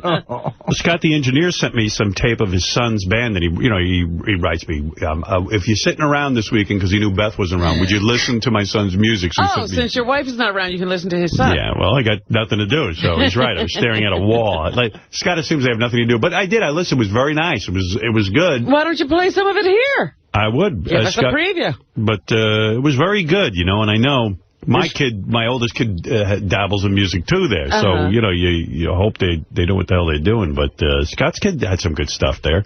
His kid is talented, right? Talented guitar player? He's a guitar player. He sings. And he does his thing. So maybe I'll play you some of that. Now, Beth last night taped Why wouldn't his son try out for American Idol? I don't think he's got that kind of voice. Yeah, I think it's more like a rock band kind of thing. I don't know. I don't know. You know what? I don't know. Ask Scott. Scotty Jr. wants to be on American Idol, Howard. Do you think you could talk to Simon Cowell? What was that show that the kids were the kids of famous people? Maybe Scott's son could do that show. You know those people. That show would be great. That show did horribly in the ratings, so they I don't think they're ever going to do that again. You talking about the one with Dee Schneider's kid and everything? Yeah. That would be great. Scott the engineer's kid. But he'd probably be the most talented there. Yeah. Also, later in the show, I will play you a tape of William Shatner talking about George Takei. And why, again, he's consumed. This time he's talking about George and why George can or cannot be on his A&E channel TV show. Oh, really? Yeah, so George will... I will play. Have you heard that yet? No, I haven't. This is an interesting thing, because for years, William Shatner wouldn't even acknowledge that there was a problem. And now all he does is talk about it. It's getting boring now, isn't it? Well, George is out in the spotlight again. And I mean, the odd thing is Shatner always claims that George is obsessed with him. It sounds like Shatner's obsessed with George. Well, Shatner was ignoring George at first. Yeah. Now George is on Heroes, and he's getting a lot of attention for his marriage and stuff. And Bill doesn't like to see anyone else get the attention, right? That's exactly Even this. I mean, because this is in a year, like he won an Emmy last year or Doesn't something. matter. That was last year. He wants his ratings. I mean, the more he talks about me, the more I guess people. So he's using you. But we'll wait till later for that. I don't want to drop a full load on you yet. I'm going to wait to drop my load on you. You're going to wait until you're married. That's right. We're going to drop loads on you 5 times this week. Yeah, we're going to drop loads on you, but we're going to go take it through the week. I can't get enough of your whack. I can't get enough of your whack. Oh, my. I can't get enough. Black whack. I don't know if you'd ever heard that. You ever hear this song? I've never heard it. I love your black. Boom. I love your black. Boom. Black. Black. Black. I love your black. Boom. I love Mexican boys. I finger their thing.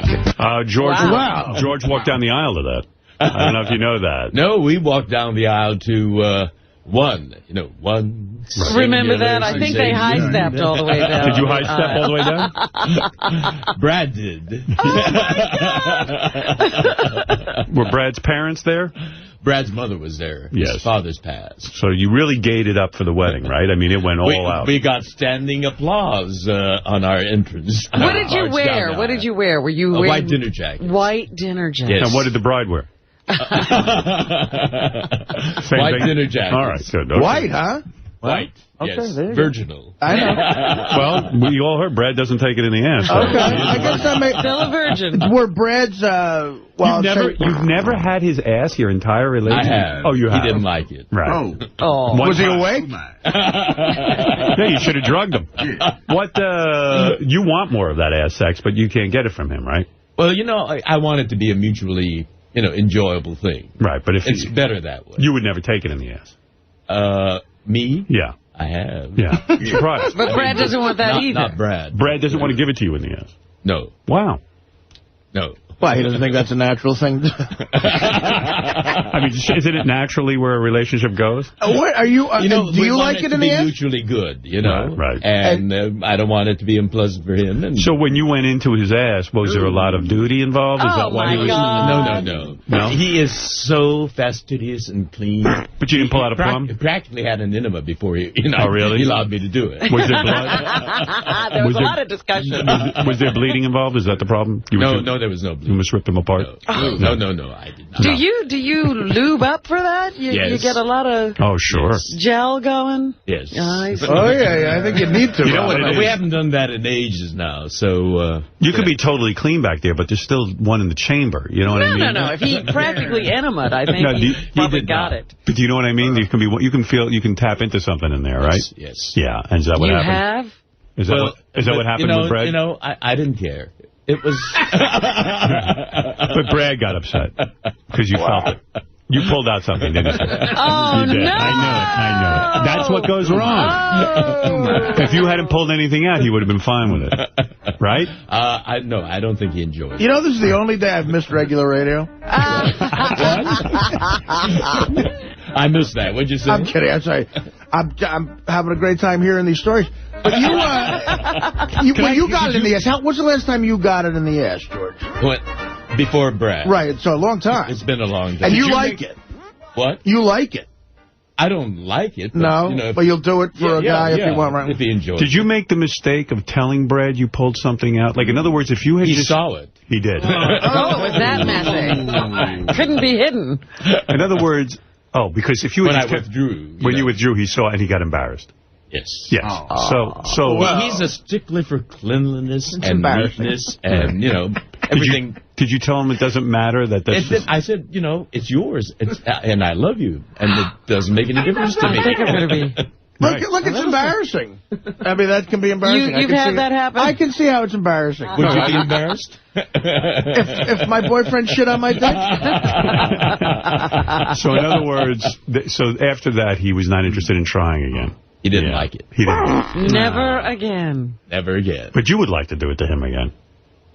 If I just enjoy what we do. Whatever it is, you're okay. Yeah. All right, I got it. So it never comes to a point where you're like, I really want to, but I can't.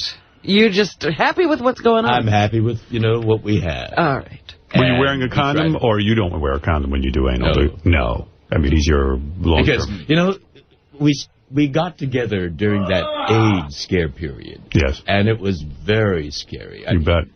And we got tested, and it took forever and a day for the results to come, and we didn't have sex at all during that period. I was going to ask, what did you do during that time? No sex whatsoever. Well, no. But those two, it sounds like that's just a typical day. But it was so scary. This was early, though. You don't know. We had friends that were not only ill, but, some passed at that time. Right. It was a horrible... That had to be awful, actually, right? You lost a lot of friends, and for them to die like that, that's terrible. Right? We visited them, and, it was horrible. Right. So once you were tested, you were able to have the anal without a rubber because you were both clean and you were not having sex with other people. But still, that psychological thing, Sure. It was very scary. And I guess... a little bit of that. Scared you off the old it did. back door. That'll do it. That'll get you off the back door. So, the climate of the times is also what colored that whole... I haven't given it to Fred since the AIDS scare. Waiting for the test to come back. Right.